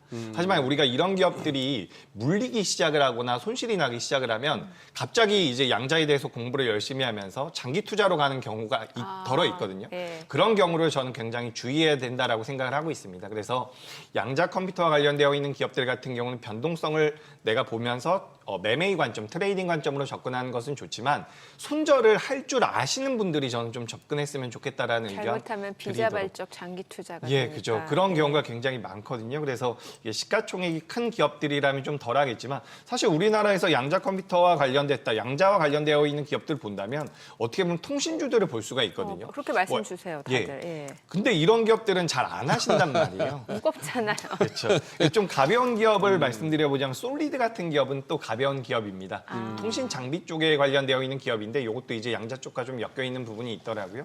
이런 기업들 같은 경우는 좀 관심을 가져보셔도 좋은데 양자 컴퓨터가 지금 미국에서 굉장히 핫하고 저도 얼마 전에 그 외국에서 후배가 잠깐 네네. 들어왔어요. 네. 그래서 제가 내가 너 한국 들어왔으니 선물을 좀 주겠다 했더니 양자와 관련되어 있는 책을 사달라 그러더라고요. 그래요? 그래서 제가 야 이렇게 어려운 걸 보냐 했더니 외국에선 굉장히 뜨겁다라고 하더라고요. 예. 그래서 저도 양자 쪽에 대한 관심은 필요하다라고 보고 있는데 지금 당장의 가시적인 성과가 아직까진 많이 나오지 않고 있고 가장 중요한 것은 우리가 주식에 대해서 투자를 하거나 접근을 할 때 상대적으로 매력적인 부분을 저는 해야 된다라고 생각을 하고 있거든요. 어제 우리나라 삼성전자가 5% 올라오면서 반도체 쪽이 올라온다라고 한다면 네. 양자보다는 반도체 쪽이 좀 더 안정적으로 수익을 줄 수 있지 않을까 그렇게 생각을 하고 있기 때문에 저는 우선순위에서 살짝 뒤로 밀리는 게 아닐까 이렇게 의견 드리겠습니다. 알겠습니다. 지금 어떻게 이재기 본부장님 느끼시죠? 제가 뭐요? 제가 네. 알기로 국내에서 양자 퀀텀 퀸이에요. 양자 쪽으로는 굉장히 공부도 많이 했고. 아니 그게 아니고 어. 아니 그게 아니고 그냥 이제 저도 양자 그 개념은 잘 모르는데 이제 많이 공부 중인 거고 이제 관련 종목들의 특징을 보는 거죠. 이제 뭔가 좀 대장주 역할을 하는 종목이 있고 그 밑에 조금 그러지. 더 탄력적으로 움직이는 종목들이 있고 그렇더라고요. 근데 아까 말씀하신 그런 거 천억대 네. 회사들 대부분 천억대 기업들인데 리딩방 한 두 군데서 그냥 우리 함 학과 해서 전군 진격하라 하면 그 상한가 나옵니다. 그거. 그럼 작전이죠. 음. 예. 자, 지금 시각 8시 51분 지나갑니다. 오늘 양시장 예상 체결 지수부터 좀 확인해 보도록 하겠습니다. 먼저 코스피부터 좀 보도록 할게요. 지금 현재 코스피가 0.48% 상승 예상되고요. 2,623포인트로 집계가 됩니다. 어제도 단숨에 2,610선까지 회복이 됐는데 오늘 호가로도 굉장히 좋아 보이죠. 코스닥도 0.5% 상승 예상되고요. 지금 747포인트로 나타나고 있습니다. 시가총액 상위 종목 예상 체결가 보겠습니다. 삼성전자 어제 5% 강세를 나타내면서 시장 상승을 이끄는 모습이었고 오늘도 추가적으로 2.4% 상승 예상됩니다. 호가 59,000원이네요. SK하이닉스 0.7% 상승 예상되고요. 예상 체결가 207,500원. 삼성바이오로직스가 0.5% 상승 예상됩니다. 호가는 107,500원이고 LG 에너지솔루션 강보합 출발 예상되고요. 현대차가 0.75% 상승 예상됩니다. 예상 체결가 205,000원. 기아 호가가 좀 많이 안 좋네요. 6% 하락 예상되고 92,400원으로 나타나고 있습니다. 셀트리온 0.4% 하락 예상되고요. 호가는 187,000원. 삼성전자 우선주는 1% 상승 예상됩니다. 예상 체결가 48,000원. 한화 에어로스페이스 0.6% 상승 예상되고요. 호가는 758,000원. 네이버도 1% 상승 예상되고 있습니다. 코스닥 시가총액 상위 종목 예상 체결가 보도록 하겠습니다. 알테오젠, 어제도 많이 올랐죠. 12% 급등하면서 사흘 연속 상승세를 보여줬는데 오늘 추가적으로 6.9% 강세가 예상되고요. 호가는 47만 원으로 집계가 됩니다. 에코프로비엠 보합 예상되고요. HLB가 2% 상승 예상됩니다. 호가는 77,000원. 에코프로가 1% 하락 예상되고 예상 체결가 59,300원이고 레인보우 로보틱스 보합 예상됩니다. 삼천당자 2.4% 하락 예상되고요. 호가는 186,100원. 휴젤 1.5% 상승 예상되고요. 예상 체결가 334,000원이고요.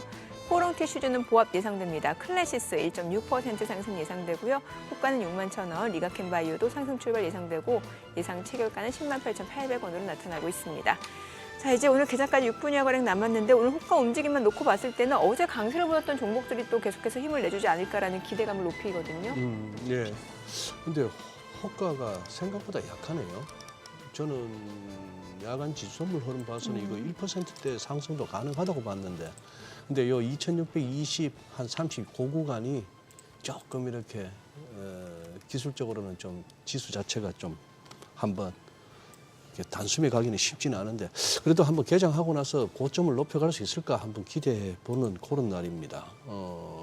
근데 이제 골고루 올 수는 있는지는 모르겠고. 네, 예. 그러게요. 좀 차별화 장세다 보니까. 아까 근데 참 우리 이재기 본부장님 재밌는 말씀 많이 하셨네요. 양자에 일단 뛰어들어서 이제 포지션은 잡았다가 네. 이게 어떻게 해서 좀 손실 구간에 접어들면 그때부터 공부를 한다. 아, 이게 공부가 된 상태에서 네. 들어가는 게 아니고 일단 뛰어들었다가 물리면 그때부터 공부를 한다. 어떻게 보면 뭐 그게 더 현실에 가까운 얘기인지도 모르겠네요. 네, 굉장히 좀 씁쓸한 이야기죠. 다수의 개인 투자자분들께서 이제 일단 매수를 하고 따라 붙었다가 수익이 나면 굉장히 좋은데 이제 어느 정도 손실이 나게 되면 이 기업이 뭘 하는 기업인지 그때부터 열심히 공부를 하시더라고요. 네. 근데 이거는 뭐 제가 개인 투자자분들을 폄하한 게 아니라 저도 그런 경험이 굉장히 많았고 그런 부분들로 인해서 우리가 기업을 매매를 할 때 일단 분석을 잘 한 다음에 계획된 매매를 하는 게 좋지 않을까 이렇게 좀 생각이 돼서 아까 전에 그런 말씀을 좀 드려봤습니다. 진짜 예. 단타의 기재들은 뭐 하는 회사인지도 안 따지고 네. 그냥 시세만 보고 또 매매하시는 분들도 없잖아 있죠. 옛날에 한 전문가가 아니 냉장고 하나를 사더라도 비교 분석하고 다 따지는데 왜 이렇게 주식을 살 땐 안 네. 그러냐라고 그렇게 좀 얘기를 하셨는데 제가 그 개인 투자자 입장을 좀 대변해 보자면 냉장고를 살 때는 그 냉장고의 시세가 변하지는 않아요. 보통은. 그리고 조금 더 기다리면은 막 프로모션을 해서 할인할 때도 많아요. 그런데 이제 이 종목 특히 이제 막 끼 있는 종목들은 고민할 때 막 올라가 버리거든요. 네. 예, 그래서 일단 사고 보는 심리가 있는 것 같아요. 분명히 이제 냉장고 사는 건 다릅니다. 제가 또 개인 투자자 입장에서 대변을 해보자면 그런 게 있더라고요. 예. 또 이 퀀텀 퀸일 뿐만 아니라 네. 끼 퀸이에요. 끼 있는 종목도 잘 봐요. 그러니까. 자 넘어가시죠. 예. 자, 시장 이야기를 해야죠. 자, 오늘 보니까 이제 뭐 앞서서도 뭐 마이크론 실적 또 마이크론 최근에 주가도 말씀 주셨는데 지금 마이크론 실적도 예정돼 있잖아요. 네. 예. 일단 마이크론 같은 경우는 지난 1분기 때 실적 발표를 하고서 네. 주가가 시간외에서 급락이 나왔었죠. 당시에 실적 같은 경우는 시장의 예상치를 상회했지만 가이던스가 안 좋게 나왔습니다. 그래서 2분기 그러니까 이번에 발표될 실적 같은 경우도 생각보다 좀 안 좋을 가능성이 있어요. 그러니까 생각보다라기보다 1분기 때 말했던 것처럼 안 좋을 수가 있는데 그 수치 자체가 어떻게 보면 시장의 예상을 상회할 가능성은 저는 있다라고 보고 있거든요. 지금 이관신 정책으로 통해 가지고 미국 쪽이 아니라 중국 쪽에서 이 수요 자체가 많이 늘어나고 있다라는 분석들이 나온 게 작년 하반기입니다. 그렇기 때문에 이런 부분들이 뭐 마이크론에 직접적인 영향을 줬다라고 볼 수는 없을 수도 있지만 어느 정도 영향을 줬다라고 한다면 저는 생각보다 실적이 잘 나올 수도 있다라고 보고 있거든요. 그래서 이제 마이크론이 어떤 실적을 내놨는지를 우리가 살펴볼 필요가 있고 거기서 실제로 우리가 가장 중요하게 체크를 해봐야 되는 부분은 디램과 낸드가 어떤 상황에 놓여 있느냐 그리고 실적 발표 이후에 디램과 낸드 쪽에 대한 가이던스가 어떻게 나오느냐 이 부분이라고 생각을 하고 있거든요. 디램과 낸드 쪽에서 장사가 잘 됐다라고 한다면 우리나라 기업들도 당연히 수혜를 받을 것이고요. 그리고 앞으로 가이던스가 좋다라고 한다면 우리나라 삼성전자와 SK하이닉스가 주가 상승이 나올 만한 명분이 더 강해진다라고 보고 있기 때문에 마이크론의 실적은 우리가 1분기 가이던스 기준으로 봤을 때 지금 뭐 79억 달러 매출액이 이야기가 되고 있는데 저 수치 정도가 나와도 전 괜찮다라고 생각을 하고 있고 개인적으로는 저보다 조금 더 잘 나올 가능성이 있지 않을까. 그리고 가장 중요한 포인트는 어떤 코멘트가 나오느냐, 우리나라 기업들이 어떤 영향을 미치느냐 이 부분이 아닐까 이렇게 의견 드리도록 하겠습니다. 본부장님, 우리 시장으로 좀 돌아와서 방산 너무 잘 달리고 있는데 네. 이거 들고 계신 분들은 뭐 하루하루가 기분이 좋으시겠습니다만 지금 이걸 갖다가 조금 조정받아라 그러면 들어갈게 하시던 분들은 이거 계속 이게 지금 올라가니까 네. 이거 방산 쪽 어떻게 보세요 이거? 이게 참 정말 어렵죠. 뉴스의 흐름은 좋은데. 네. 일단 방산주가 저는 약 한 달 전쯤에 좀 이제 많이 반영이 됐다라고 생각을 했었거든요. 예. 근데 어떻게 보면 최근에 이제 미국과 그 젤렌스키 대통령과 트럼프가 만나면서 네. 다시 한번 좀 이상한 협상 결과가 나왔잖아요. 예. 근데 그 이후에 어떻게 보면 유럽 쪽에서는 좀 더 급해졌다라는 느낌이 저는 들더라고요. 자주 국방을 해야겠다라는 생각을 했겠죠. 그 자주 국방에 대한 모멘텀들이 계속해서 붙어주고 있다라고 생각을 하고 있거든요. 그래서 저는 뭐 앞서서 잠깐 말씀드렸지만 한 달 전쯤에는 이제 방산주에 많은 것들이 반영이 됐다. 한 달 전쯤에 우리가 어떤 일이 있었냐면 한화 에어로스페이스가 실적을 내놨었거든요. 예. 근데 당시에 한화 에어로스페이스가 시가총액이 약 좋았어요. 20조 정도였습니다. 네. 근데 당시에 한화 에어로스페이스의 4분기 실적이 영업이익 기준으로 봤을 때 8천억이 나왔거든요. 그래서 우리가 단순 계산을 해본다라고 한다면 영업이익이 1년에 3조 2천억 정도가 나온다라는 부분이었기 때문에 우리가 뭐 시가총액을 그 영업이익을 기준으로 뭐 PER을 계산하는 것은 아니지만 대략적으로 우리가 영업이익이 3조 2천억 정도 나온다라고 한다면 적정 시가총액이 30조 정도 된다. 저는 그렇게 생각을 하고 있었거든요. 근데 당시 한화 에어로스페이스가 시가총액이 20조였는데 지금 이제 30조를 넘어서고 있는 상황입니다. 어제 종가 기준으로 34조가 나오고 있거든요. 그런 관점에서 본다라고 한다면 저는 일단 많이 올라온 것은 맞다라고 생각을 하고 있는데 앞서 말씀드렸던 것처럼 트럼프와 그 젤렌스키가 약간 틀어지면서 네. 유럽 쪽에서 굉장히 급해지지 않았나. 자주 국방 쪽에 대한 국방 예산이 계속해서 책정될 가능성이 높다라고 보고 있기 때문에 그런 관점에서 저는 아직까지 내용은 남아있다라고 보고 있습니다. 네. 그리고 추가적으로 말씀드려보자면 그 원래 내용을 저희가 좀 개장하고 들어가야 예, 될 것 예, 같습니다. 자, 오늘 국내 증시로 확인해 보겠습니다. 개장합니다.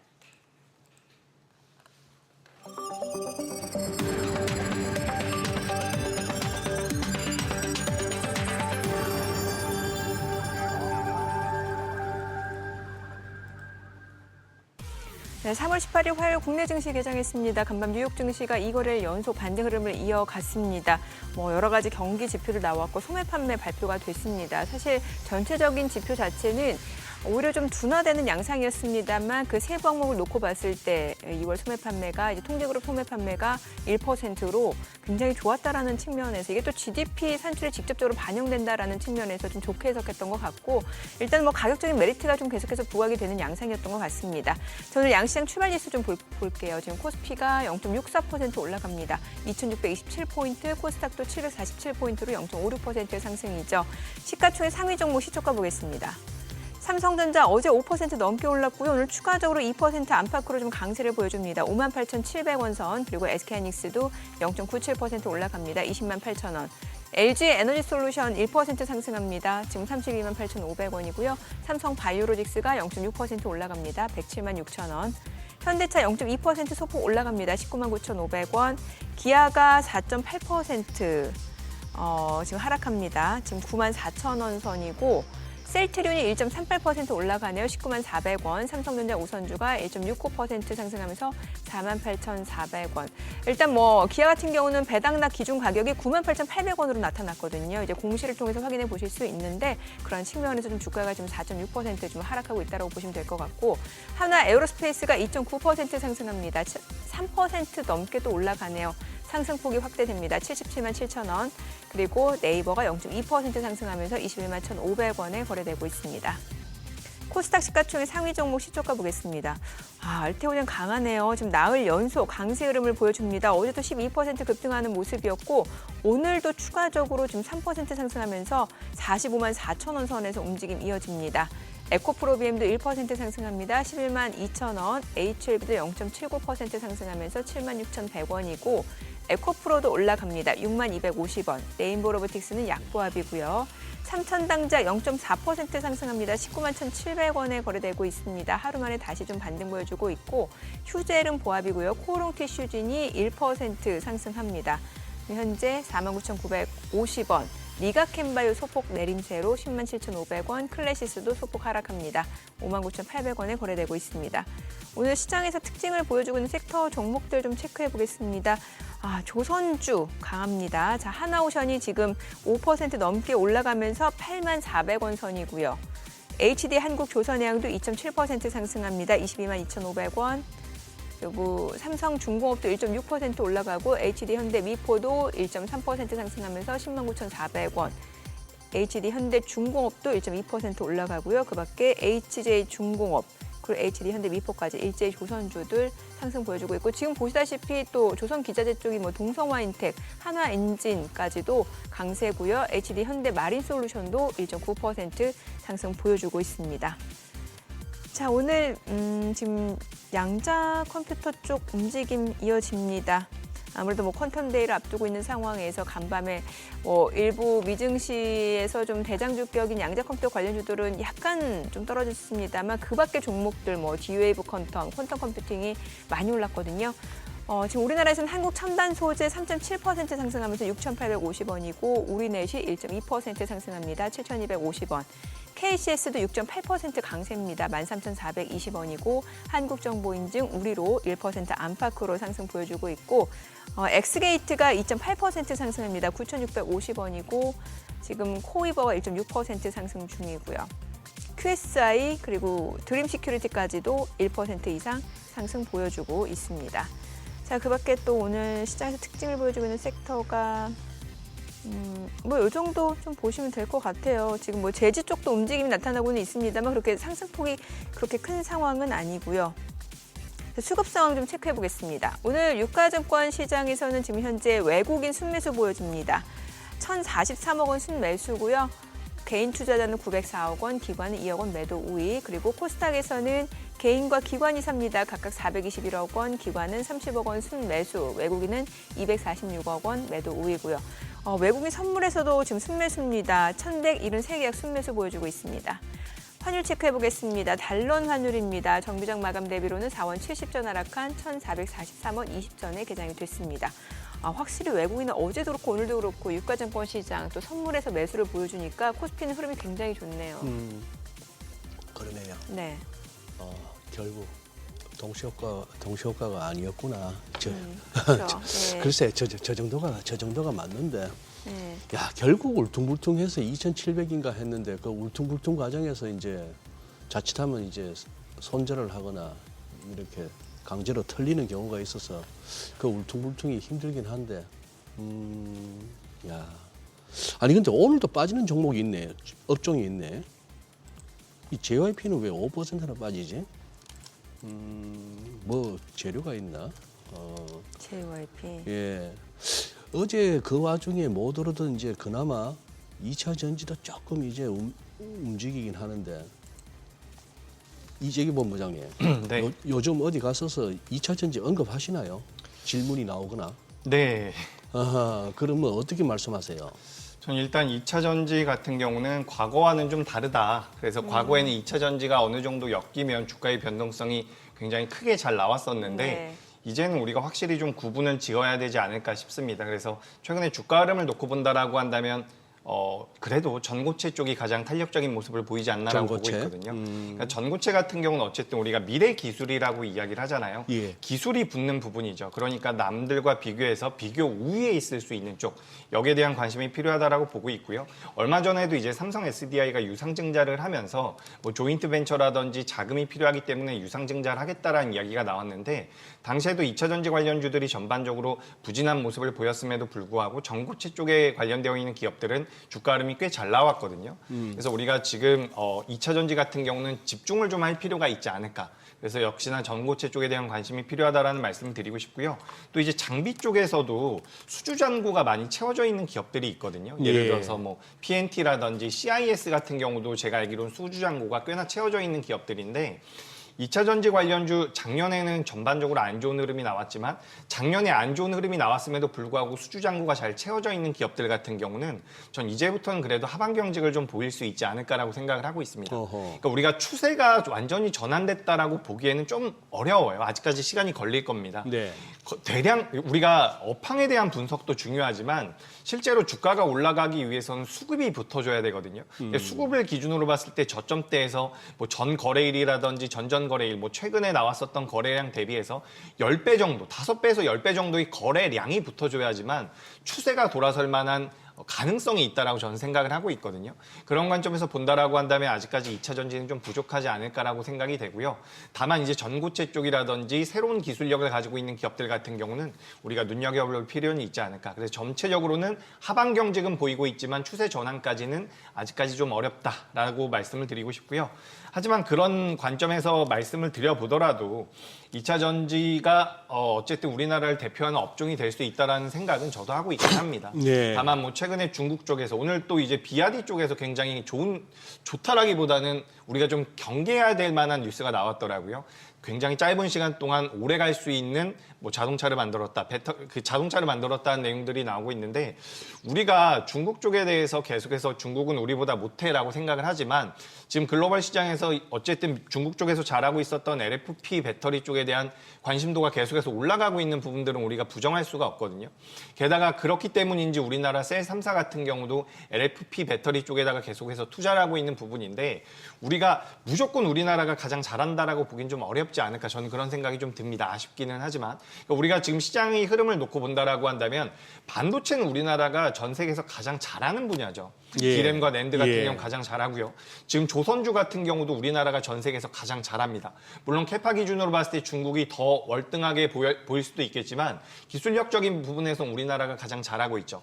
방산 같은 경우도 우리나라 기술력이 전 세계에서 가장 뛰어나다라고 할 수는 없지만 납기를 맞출 수 있다라는 굉장히 큰 장점이 있다라는 거죠. 그래서 우리나라 기업들이 지금 잘하고 있고 시장에서 글로벌 투자자들이 봤을 때 매력적인 부분은 이렇게 좀 특출나게 잘하는 부분이 아닐까라고 생각이 되고 있기 때문에 2차 전지에 대해서 이제 하반 경직은 나오겠지만 제가 앞서 말씀드린 그런 업종들과 좀 비교를 해봤을 때 상대적인 우위에 놓이기는 좀 어렵지 않을까라는 의견 드리도록 하겠습니다. 지금 화면 보세요, 지금 본부장님. 저렇다니까. 아까 좀 전에 물었는데 방산조 이렇게 그거 했는데 오늘 같은 날 그러니 무슨 뭐 돈이 무슨 뭐 계속 뭡니까 이거 펌프질해서 솟아 나오는 것도 아니고 뭘 살려면 뭘 팔아야 되는구나. 그죠? 네, 맞습니다. 아니 조선주도 사실 우리나라가 굉장히 좀 독보적이잖아요. 네. 특히나 이제 뭐 트럼프 대통령은 그 중국산 선박에 대해서 좀 제재를 하겠다라고 했기 때문에 우리나라 조선사들한테 잘 부탁한다는 얘기도 했고, 네. 예, 조선주들 좀 짚어보세요. 대응 전략까지도 알려주시고요. 네, 조선주도 긍정적이죠. 우리가 네. 뭐 2025년도, 2026년도 계속해서 도크가 채워져 있다라는 이야기가 있고요. 우리나라 기업들이 어쨌든 기술력을 가지고 있고 가장 중요한 것은 미국이 중국을 규제한다라는 부분이 될 수도 있습니다. 지금 중국이 미국에 대비해서 이 함선을 건조하는 능력 자체가 200배가 넘어간다라고 해요. 군함뿐만 아니라. 그러니까 미국 쪽에서는 사실 조선 산업이 거의 없다라고 볼 수가 있거든요. 근데 우리나라가 어쨌든 일본과 우리나라가 동맹국이기 때문에 우리나라 쪽으로 계속해서 캐파가 늘어날 가능성이 높다라고 보고 있습니다. 하지만 저는 개인적으로 여기서 우리 시청자분들께 조선주가 더 갈 거니까 사십시오라고 말씀드리긴 또 어려워요. 네네. 이게 참 애매한 부분인 것 같은데 업황에 대해서 제가 부정적으로 보는 것은 아닙니다. 계속해서 좋아질 가능성이 높고요. 우리가 지금 조선주 같은 경우는 크게 봤을 때 두 가지를 볼 수가 있어요. 하나는 LNG 쪽에 대한 모멘텀이죠. 트럼프가 당선되고 나서 가장 열심히 하고 있는 게 이 에너지 쪽이잖아요. 그래서 LNG 쪽에 대한 수혜를 받는다라고 한다면 우리나라 기업들이 또 한 번 움직일 수가 있고요.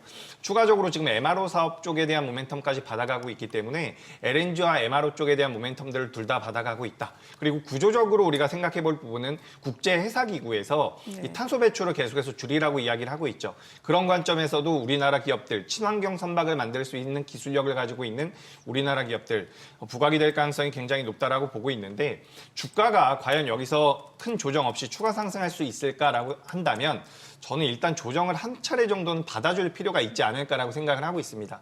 아까 전에 우리가 방산주 잠깐 이야기하다가도 개장 이후에 밀림이 나오고 있는데 우리가 어쨌든 3월 말 지나고 4월이 되면 공매도 재개가 되죠.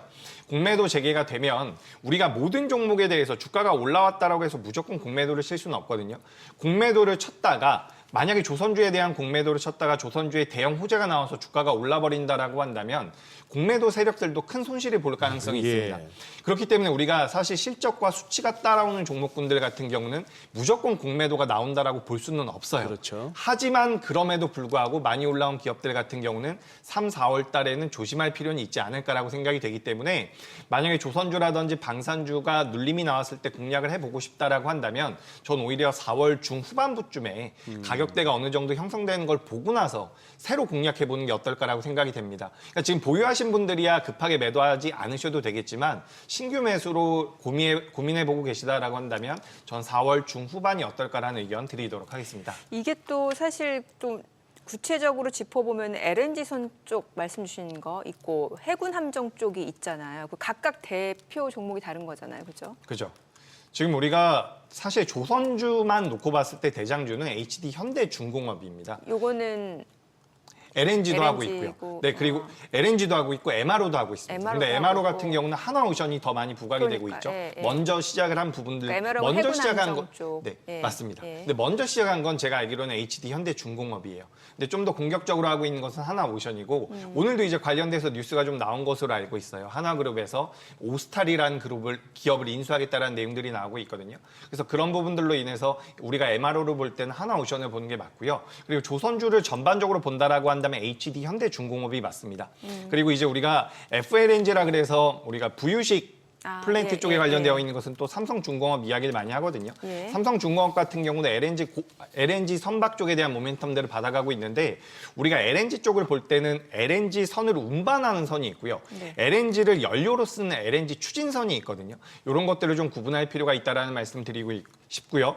그리고 조선 기자재 쪽에서 이제 동성화인텍이라든지 한국카본 같은 요 LNG 본행제와 관련되어 있는 기업들 같은 경우도 미국의 이런 LNG 에너지 정책에 대한 수혜를 받을 가능성이 굉장히 높기 때문에 관심을 가져보시면 좋을 것 같습니다. 그리고 또 MRO 쪽에 대해서 수혜를 받을 수 있는 기업 중에서 시장에 상대적으로 덜 알려진 조선주는 HJ중공업이라는 기업이 있어요. 네. 이 기업 같은 경우도 체크를 해보시면 되지 않을까 의견 드리겠습니다. 네.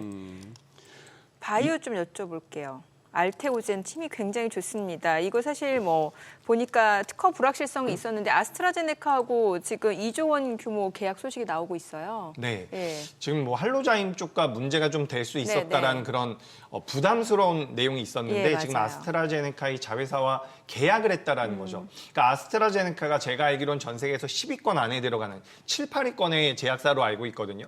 근데 이런 제약사가 할로자임과의 문제가 남아있는 상황에서 이런 계약을 하진 않았을 거라고 네, 저는 네. 생각을 하고 있는 거죠. 저뿐만 아니라 시장에서도 그렇게 판단을 하고 있는 것 같습니다. 할로자임 쪽에 대한 문제가 어떻게 보면 아스트라제네카와의 이런 계약을 통해서 그건 문제가 되지 않을 것이야 라는 것을 시장에 좀 던져준 게 아닌가 저는 그렇게 생각이 되고 있기 때문에 알테오젠이 어쨌든 오늘 신고가를 경신을 했습니다. 지금 미국의 국채금리가 많이 올라가기 어려운 상황이고요. 미국의 지금 달러 인덱스 같은 경우도 계속해서 하락을 하고 있는 상황이죠. 이런 매크로적인 부분들이 제약바이오에 굉장히 긍정적인데 우리나라 제약바이오들이 올해 3월달과 4월달에 임상 데이터 결과물들이 많이 나오게 되어 있습니다. 그래서 이런 부분들을 고려해 본다라고 한다면 저는 개인적으로는 지금 어제 반도체가 너무 강하게 올라와서 반도체와 힘겨루기가 좀 필요할 것 같은데 반도체가 삼성전자라든지 일부 종목만 움직인다라고 한다면 혹은 엔비디아가 좀 밀리면서 약세를 보인다라고 한다면 저는 상반기 때 제약바이오가 그래도 우리나라에서 가장 매력적인 투자처가 되지 않을까 저는 이렇게 의견 드리겠습니다. 네, 오늘 내용 잘 들었습니다. 고맙습니다. 예, 고맙습니다. 네, 오늘 들으신 내용과 관련해서 더 다양한 정보 원하시는 분들은 카카오톡 채널에서 머니를 검색하셔서 친구 추가하시기 바랍니다.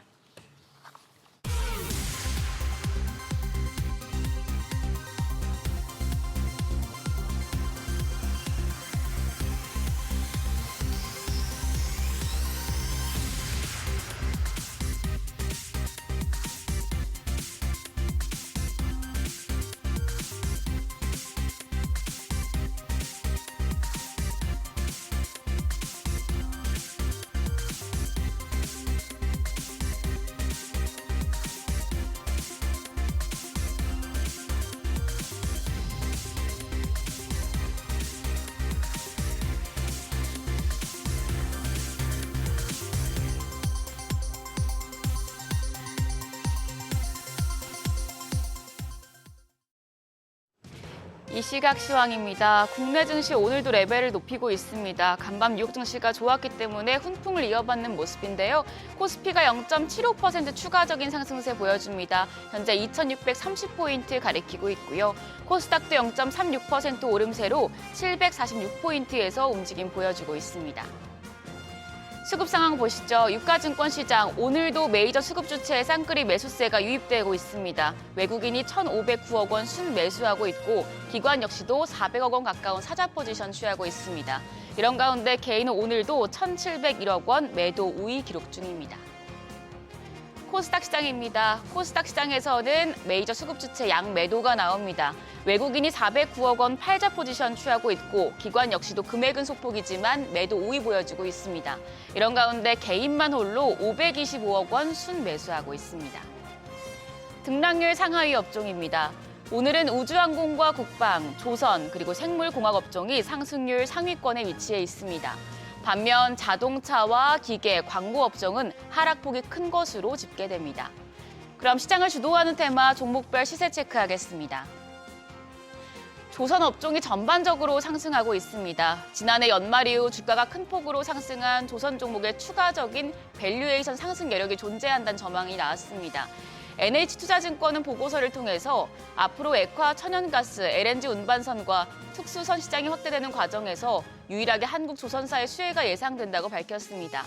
NH투자증권은 탑픽으로 한화오션을 꼽았고 반대로 HD현대 미포에 대해서는 목표가를 6% 하향 조정했는데요.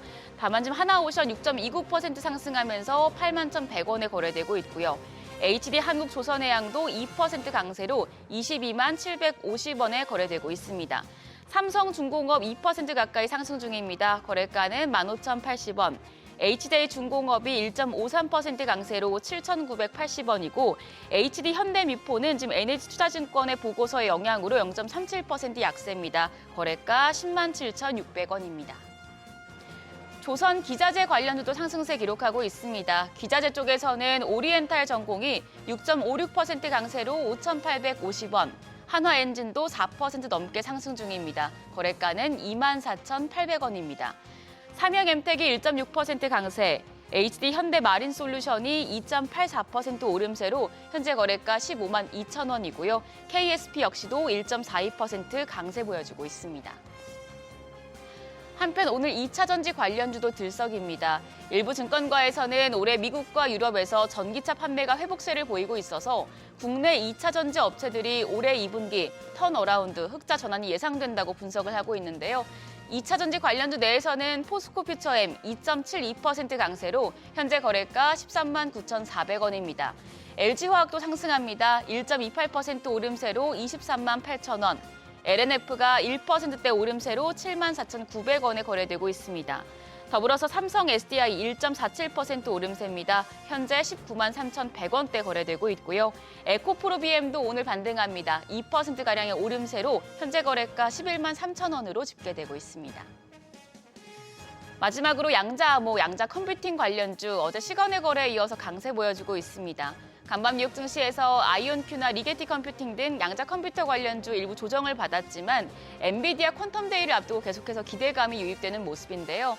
오늘 KCS가 10.45% 급등합니다. 거래가는 13,795원입니다. 엑스게이트가 2.24% 오름세로 9,620원대, 아톤이 3.38% 오르면서 현재 6,110원대에 거래되고 있습니다. 더불어서 라닉스가 0.5% 오름세, 한국 첨단 소재는 1.67% 상승하며 현재 거래가 6,700원으로 집계됩니다. 오늘도 코스피, 코스닥 모두 추가적인 상승세 보여주고 있는데요. 오늘 장에서 눈여겨볼 업종 어떤 게 있을지 그리고 시장 대응 전략까지 알아보겠습니다. 오늘은 트러스트 투자자문 김도현 자문역 나오셨습니다. 어서 오세요. 지금 글로벌 기업들이 로봇 개발에 적극적으로 나서면서 로봇이 또 화두로 떠오르고 있습니다. 최근 한국에서도 관련 행사가 진행됐다고 하는데 어떤 내용인지 전해주시죠. 네, 지난 12일부터 14일까지 서울 코엑스에서 열린 오토메이션 월드 2025가 성황리에 막을 내렸습니다. 이번 전시회에서는 500여 개 기업이 참가해서 차세대 AI 기반 산업기술과 솔루션을 선보이면서 주목을 받았습니다. 특히 AI와 로봇이 결합이 이번 전시회의 주요 화두로 떠올랐었는데 그 밖에 스마트 공장 솔루션, 그리고 자동화 산업의 최신 트렌드, 그리고 머신 비전 기술 등이 집중적으로 조명이 되었습니다. 최근 로봇 산업은 AI를 만나서 더욱더 스마트해지고 있는 상황입니다. 인공지능뿐만 아니라 5G, 빅데이터 등 첨단 기술과 융합을 통해서 비약적인 성장을 이루고 있고 제조업뿐만 아니라 서비스, 의료, 물류, 농업 등 다양한 분야로 로봇의 필요성과 수요가 확산이 되고 있는 상황입니다. 로봇 산업은 한국뿐만 아니라 세계적으로 중요성이 부각이 되고 있는 상황인데 특히 올해 세계 협동 로봇 시장은 약 51억 달러 규모에 달할 것으로 예측이 됩니다. 이는 2020년 대비 연평균 성장률이 43.5%의 수치를 기록을 한 것입니다. 이러한 글로벌 트렌드에 맞춰서 국내 기업들도 활발한 움직임을 보이고 있는데 관련해서 국내 상장되어 있는 로봇 기업들을 한번 주목해 보셨으면 좋을 것 같습니다. 네, 그럼 로봇 관련주 중에서 어떤 종목 좋게 보시나요? 네, 로봇 관련해서 보셨으면 하는 기업은 우선 엔젤 로보틱스와 그리고 라운테크 그리고 프롬 기술 이렇게 세 가지입니다. 우선 엔젤 로보틱스 같은 경우에는 웨어러블 로봇의 선두주자로 하지마비 장애인과 그리고 노약자를 위한 보행 보조 로봇을 개발을 하고 있습니다. 엔젤 로보틱스는 IPO 당시에 LG전자의 지분 투자로 화제가 되어 있는데 현재도 LG전자가 2대 주주로 지금 6%를 보유를 하고 있습니다. 엔젤 로보틱스의 성장성은 고령화 사회에 대응한 웨어러블 로봇 기술의 상용화 성공에 있는 만큼 앞으로 이 기업을 잘 체크를 해 보시면 좋을 것 같습니다. 그리고 두 번째로는 라운테크입니다. 라운테크는 AI 로봇 자동화 시스템을 개발하고 있는 기업으로 특히 웨이퍼 이송을 담당을 하고 있는 진공 로봇의 국산화에 성공을 한 기업입니다. 라운테크는 최근 중국 최대 반도체 장비 회사인 라오라를 비롯해서 여러 중국 장비 업체들과 로봇 자동화 계약을 체결해서 해외 매출 비중을 확대하고 있는 만큼 이 기업도 한번 같이 주목을 해주시면 좋을 것 같습니다. 그리고 세 번째로는 푸른 기술입니다. 푸른 기술은 최근 열린 AW 2025에서 다양한 기반 하중을 지원하고 있는 협동 로봇 시리즈인 심포니를 공개를 하면서 기술력을 입증을 하였습니다. 특히 심포니 시리즈는 정밀한 작업이 필요한 제조업과 서비스업에 적합한 모델로 충돌 감지 그리고 안전성을 강화한 기능을 갖추고 있어서 스마트 팩토리 시장에서 높은 경쟁력을 보여줄 것으로 생각이 되기 때문에 푸른 기술도 같이 함께 살펴보시면 좋을 것 같습니다. 네, 오늘 국내 증시 장 초반부터 상승 흐름, 추가적인 상승 흐름 보여주고 있는데 대응 전략 어떻게 가져가면 좋을까요? 네, 이번 주는 많은 이벤트들이 있기 때문에 투자를 하시기 전에 한 번씩 체크를 하시면 좋을 것 같습니다. 우선 이번 주에는 현지 시간으로 18일에서 19일 FOMC가 열릴 예정입니다. 한국 시간으로는 20일 목요일에 결과가 발표가 됩니다. 이번 FOMC의 기준금리는 거의 동결로 예상이 되고 있는데 중요한 것은 이 파월 의장의 코멘트와 그리고 이후에 FOMC에 대한 위원들의 의견일 것으로 생각이 됩니다.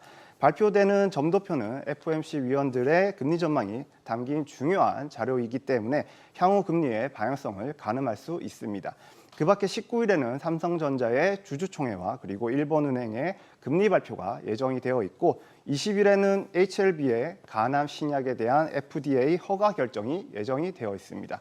그리고 한국 시간으로는 21일 아침에 메모리 반도체 실적을 가늠해 볼 수 있는 마이크론의 실적 발표와 그리고 헌법재판소의 탄핵 심판 선고도 예상이 되고 있기 때문에 이번 한 주는 아주 큰 변동성이 나올 수 있는 시장으로 생각이 됩니다.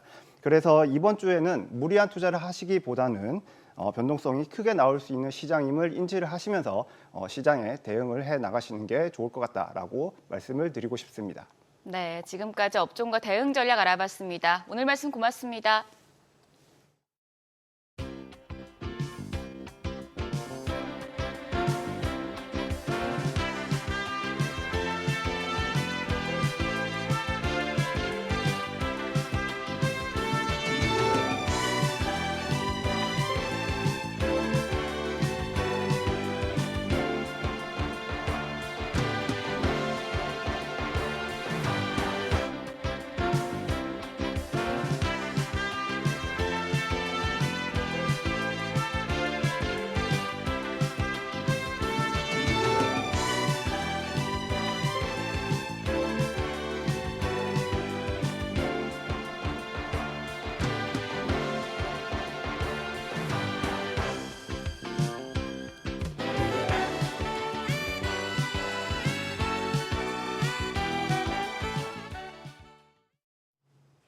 네, 미국 트럼프를 비롯한 주요국 정상들의 입에 따라 정책이 뒤바뀌고 또 환율은 요동치고 있습니다. 특히나 이번 주는 슈퍼 금리 위크라고 불릴 만큼 주요국 통화 정책 회의가 몰려 있습니다. 주요국들의 환율 흐름 또 통화 정책에 대해서 짚어보겠습니다.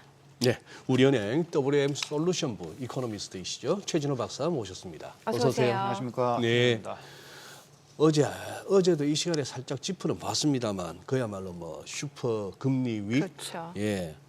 미국 영국, 일본, 영국 뭐 이렇게 쭉 돼 있습니다. 중국까지도 나와 있는데 우리 최 박사님 보시기에 지금 각각 어떤 식으로 결정 나올 것으로 보고 계십니까? 공교롭게도 이번 주에 이제 모든 주요국들의 통화정책 회의가 다 예정이 되어 있는데 몰려 있어요. 예, 공교롭게도 결과론적으로는 그냥 다 동결을 할 것이다 이렇게 지금 보이고 있고요. 전부 다. 예, 표면적으로는 동결이지만 좀 내용을 좀 중요하게 체크를 해봐야 될 것 같습니다. 예. 근데 FOMC 같은 경우에는 뭐 아시다시피 이번 3월달 점도표가 발표되는 거기 때문에 지금 트럼프가 정책을 굉장히 세게 이제 발언을 많이 하면서 경기 침체 우려가 많이 높아지고 있는데요. 예. 그런 것에 이제 부응을 하면서 기준금리 인하 기대감을 좀 높여줄 수 있을지 예, 그런 것들을 봐야 될 것 같고요. 아니면은 반대로 트럼프 정책이 또한 인플레이션에 영향을 미치는 그런 효과도 크기 때문에 오히려 점도표를 이제 축소시키면서 기준금리 인하폭을 줄여갈지 기준금리의 인하폭 포워드 가이던스가 어떻게 바뀌는지 이걸 가장 중요하게 봐야 될 것 같습니다. 그리고 일본 같은 경우도 지난달에 이미 금리 인상을 한 번 했기 때문에 네. 추가적으로 또 공격적으로 금리 인상을 이제 한다기보다는 한 번쯤은 쉬어갈 타이밍으로 보고 있고요. 다만 일본 같은 경우는 이제 매년 봄에 이제 노사가 이제 임금을 놓고 협상을 하게 되는데 이제 춘투라고 하잖아요. 네, 그러죠. 예, 춘투 결과가 어제 나왔는데 한 6% 정도 나왔었고. 임금 인상률이요? 예, 예. 좀 높네요. 예, 전체적인 춘투 결과가 6% 정도 나왔었고. 평균치가 예, 그 정도. 맞습니다. 네. 그리고 그게 1993년 이후에 가장 높은 수치로 이제 네네. 밝혀졌습니다. 예. 그렇기 때문에 일본 BOJ 입장에서는 이번에 동결을 하더라도 앞으로 이제 금리 인상 가능성을 계속해서 열어두겠다라는 정도로 스탠스를 가져갈 가능성이 굉장히 높게 보이고 있습니다.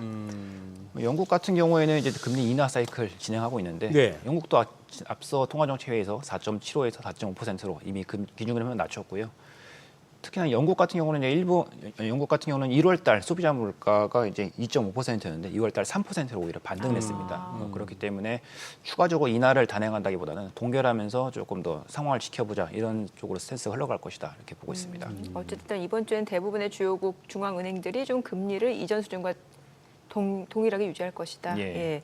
지금 이제 우리나라 금통위가 4월에 이제 열리게 되는데 지난 13일에 발간한 통화신용 정책 보고서를 보니까 이제 추가적인 금리 인하 가능성을 시사했단 말이죠. 그러면 4월 금통위는 어떻게 예상해 볼 수 있을까요? 예, 지난 2월 금통위에서도 이미 금통위원들께서 굉장히 추가 인하 가능성 자체는 많이 열어뒀습니다. 예. 그런데 다만 이제 그것이 긴급하게 진행될 것이냐 이것을 놓고 보게 되면은 이제 총재를 제외한 6분의 이제 금통위원 중에서 4분이 3개월 뒤 정도까지는 이번 한번 내렸으니까 좀 지켜보자라는 의견으로 많이 쏠려 있었거든요. 네. 그렇기 때문에 이번 정도는 4월 금통위까지는 아마 이제 크게 거시금리 상황이 바뀌지 않는 이상 동결을 할 가능성이 높아 보이고요. 다만 이제 한국은행에서 예상하고 있는 올해 한국의 경제 성장률이 1.5% 정도입니다. 그리고 OECD에서 오늘 아침에도 이제 발표가 나왔지만 기존의 한국 경제 성장률 2.2%에서 1.5%로 또 낮아졌습니다. 그렇기 네. 때문에 한국의 이제 잠재적인 경제 성장률이 한 2%에서 1.8% 정도라고 본다면 잠재 성장률에도 미치지 못하는 정도의 수준이거든요. 그렇죠. 그렇다면 이제 금리 자체도 중립금리보다는 좀 낮은 수준까지 내려갈 필요가 있겠고요. 중립금리가 한국의 중립금리 한 2.5% 정도가 중압값으로 이제 추정이 되는데 그거보다 조금 더 낮은 값으로 간다면 지금 현재 기준금리 대비해서 이번 4월 달이 아니더라도 분명히 하반기에 추가적인 인하 가능성은 열려 있다 이렇게 보는 것이 좀 합리적일 것 같습니다.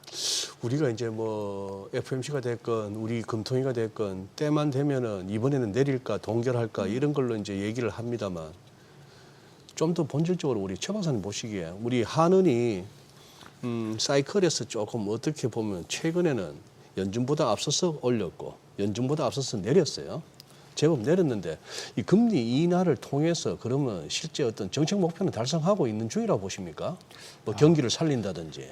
정책 목표라는 것이 이제 뭐 한연의 정책 목표는 뭐 아시다시피 첫 번째가 이제 소비자 물가 안정이고 물가 두 번째가 안정이고. 이제 경기를 조금 지원을 하는 예. 그런 것들인데 그 정책 목표가 사실 어떤 것이 더 우선순위에 있느냐는 그 거시경제 상황에 따라 조금씩 바뀌는 것 같습니다. 그런데 지금까지 제가 개인적으로 놓고 볼 때는 한국은행의 이제 실기론이라는 것을 많이 이렇게 지적하시는 그런 분들도 많이 계셨지만 그렇죠? 네.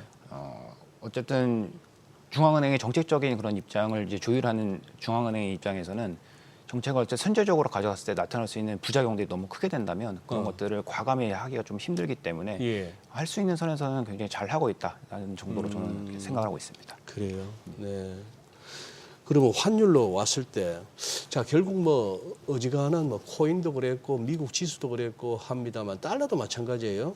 트럼프 대통령 당선 확정 11월 6일 그때부터 팍 치솟았다가 그대로 원위치 한 상태란 말입니다.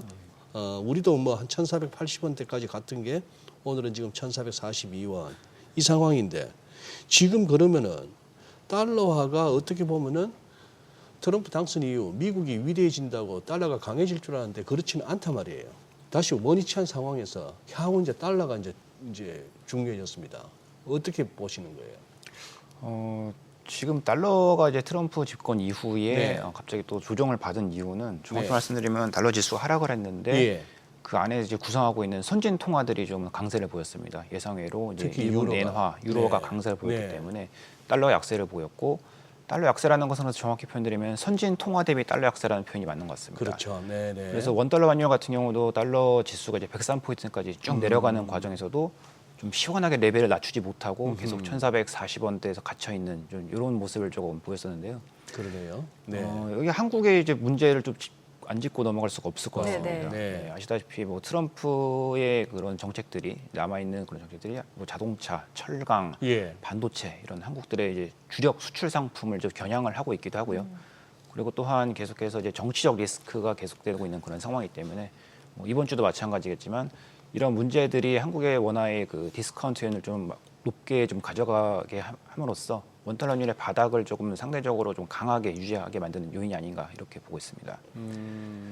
그렇기 때문에 만약에 이제 달러 지수 안에서 그동안 강세를 보였던 이제 일본 엔화라든지 유로화 이런 것들이 만약에 지금까지는 연초 대비해서 다 강세를 보이고 있는데 이런 것들이 만약에 조정을 받게 된다면 달러 지수가 또 반사적으로 올라갈 가능성이 있겠죠. 예. 그렇기 때문에 원달러 환율이 달러 지수가 내려오는 동안에도 잘 내려오지 못했는데 달러 지수가 만약에 올라가는 경우에는 이게 다시 또 상방 가능성이 충분히 열려 있다라는 그런 경계감을 좀 놓기가 힘든 것 같습니다.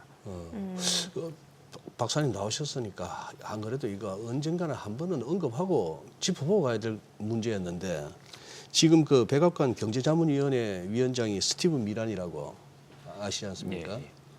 저도 이미지 검색하고 깜짝 놀랐습니다. 저보다 형님 뻘인 줄 알았는데 40 초반이더라고요. 근데 이 스티브 미란 위원장이 작년부터 했던 말이 소위 말하는 그 말하라고 합의. 결국 플라자 합의 비슷하게 결국 시진핑 주석하고 트럼프 대통령이 말하라고 리조트에서 합의를 할 것이라서 달러 약세, 위안화 절상 이걸 이끌어내고 뭐 이런 식으로 얘기를 하고 최근 들어서는 또 새로운 버전으로 미국 국채 들고 있는 다른 나라들한테 100년짜리 만기 그걸로 전부 다 교체하라는 뭐 이런 얘기까지 나와서 실현 가능성은 굉장히 황당해 보입니다만 문제는 어쨌거나 트럼프의 핵심 참모가 제시했던 내용이 달러 약세 쪽을 원한단 말이죠. 결국은 우리가 궁극적으로 트럼프 임기 중에는 달러가 막 강해지기보다는 달러 약세에 대비해야 될까요?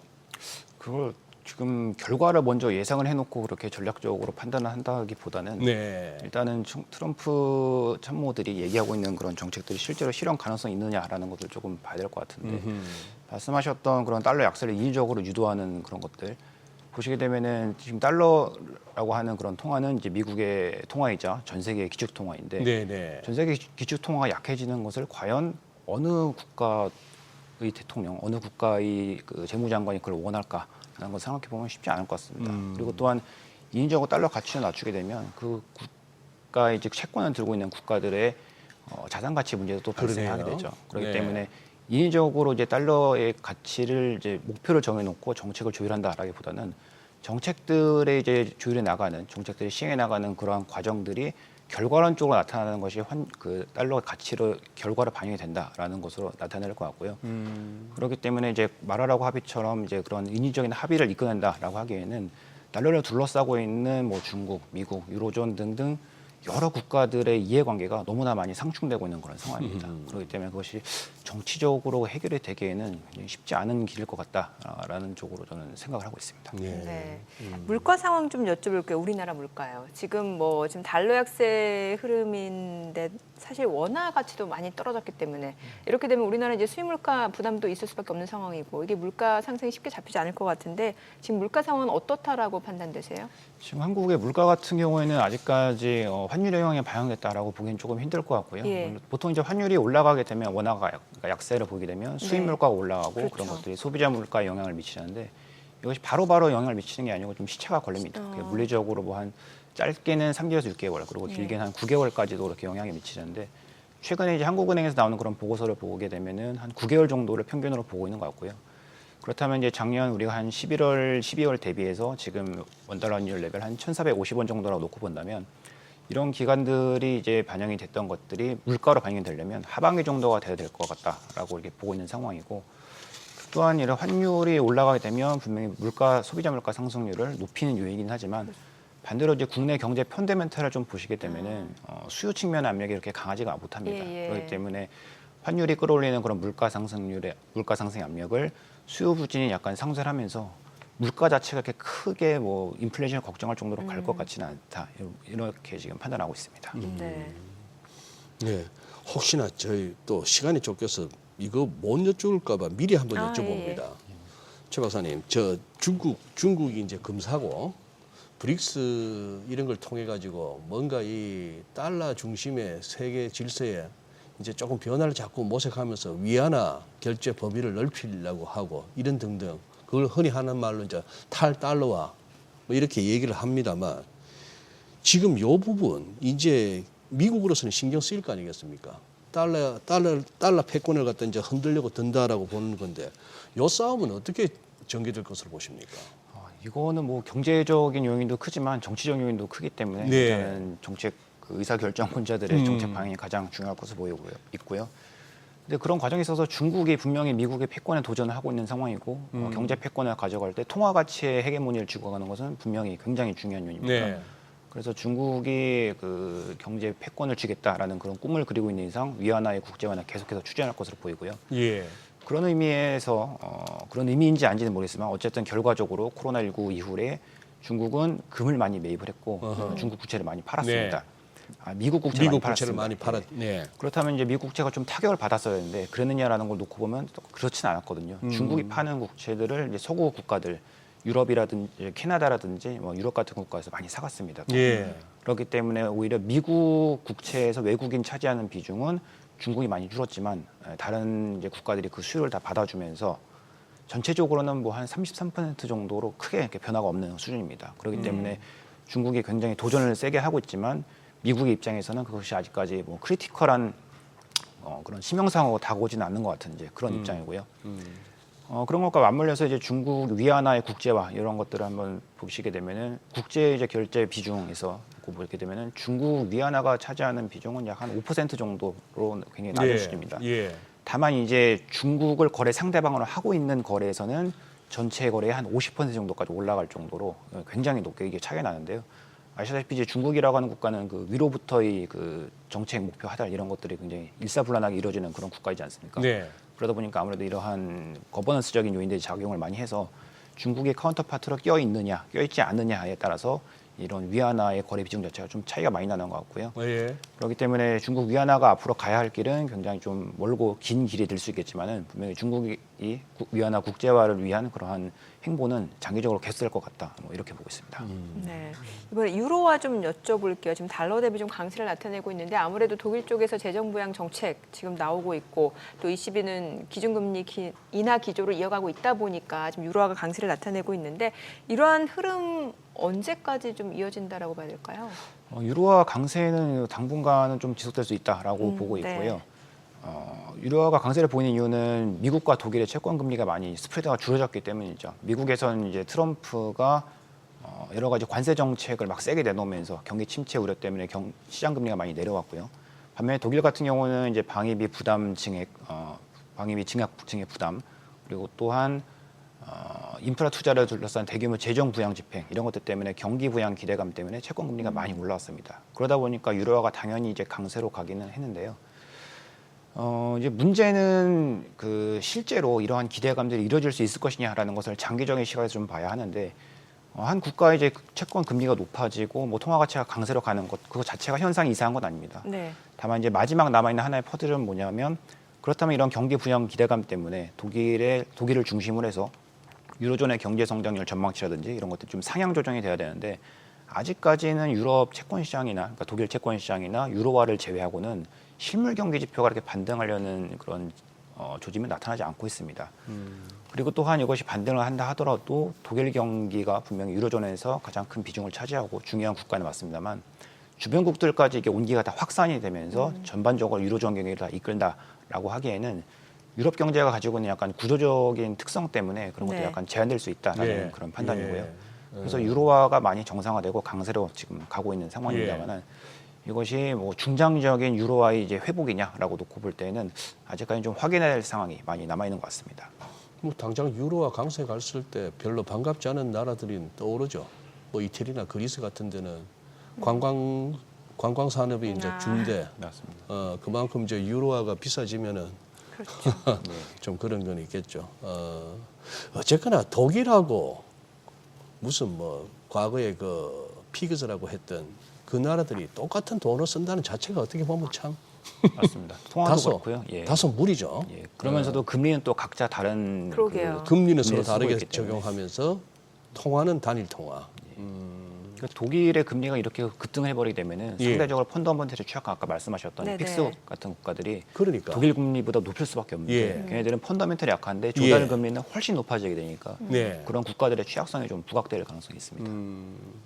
아마 우리 최 박사님도 지금 우리은행 계시고 그러다 보면은 기업들이든 뭐 거액자산가들이든 질문을 많이 받으실 것 같은데 수출업체는 수출업체대로 수입업체는 수입업체대로 수출업체는 혹시나 이거 이러다가 달러 약세 갈까 봐 지금 우리 매도 해지 해야 될까요? 뭐 수입업체는 또 반대의 경우로 이러다 휙 한번 또 환율 날아가나요? 뭐 주변에서 1,500원, 1,600원 얘기도 하는데 그렇게 이제 조언을 구하면 어떻게 또 말씀하십니까? 항상 이 환율이라는 네. 것은 이게 밸류에이션 툴이 없어서 그런지 주가보다 저는 개인적으로 더 어려운 것 같습니다. 맞아요. 그런데 그럼에도 불구하고 이제 하나 좀 확실한 건 뭐냐면 쏠림이 주식시장보다 훨씬 더 심하다라는 쏠림. 것이고요. 예, 그렇기 때문에 항상 저는 쉽게 말씀드릴 때에는 그냥 지표들이 모두 한쪽을 바라보고 누구나 다 이제 달러 강세를 외친다라고 할 때는 좀 경계를 하고 누구나 다 달러 약세를 외친다라고 할 때는 경계를 하자라는 쪽으로 말씀을 드리고 있습니다. 그리고 그러한 상황 안에서 이제 저는 이제 여러 가지 펀더멘털을 봐서 그나마 그래도 합리적인 방향성을 좀 제시를 해드리는 편인데요. 예. 예, 그런 것들을 뭐 고객분들께서 어떻게 받아들이시는지는 또 잘 모르겠습니다. 제일 좋기야 수출업체든 수입업체든 뭐 환 갖고 남길 생각 안 하고 그냥 무조건 해지하고 가세요. 그 마음 편하게. 그리고 본업에 집중하세요 하면 제일 좋긴 좋은데 그러면 너무 무성의해 보이죠. 상담이. 그래요. 네, 오늘 여기까지 듣겠습니다. 내용 잘 들었습니다. 네, 감사합니다. 고맙습니다. 감사합니다. 네, 오늘 지금 외국인 유가증권 시장에서도 3,000억 원 가까이 매수 보여주고 있고 선물에서도 지금 순매수를 보이다 보니까 지금 코스피 흐름 굉장히 좋습니다. 네. 그러네요. 예, 일단 외국인이 사니까 쭉쭉 그러게요. 갑니다. 네. 예. 일본도 뭐 나쁘지 않고. 예. 당분간은 롱. 네, 저희 방송 중에 전해드린 내용과 관련해서 모든 투자 판단의 책임은 투자자분들께 있다는 점 알려드립니다. 네, 세상의 모든 돈 되는 정보 재테크 노하우 머니쇼. 오늘은 여기서 인사드리겠습니다. 여러분의 모든 경제 SBS 비지가 함께하겠습니다. 저희는 내일 오전 8시에 찾아뵙겠습니다. 고맙습니다.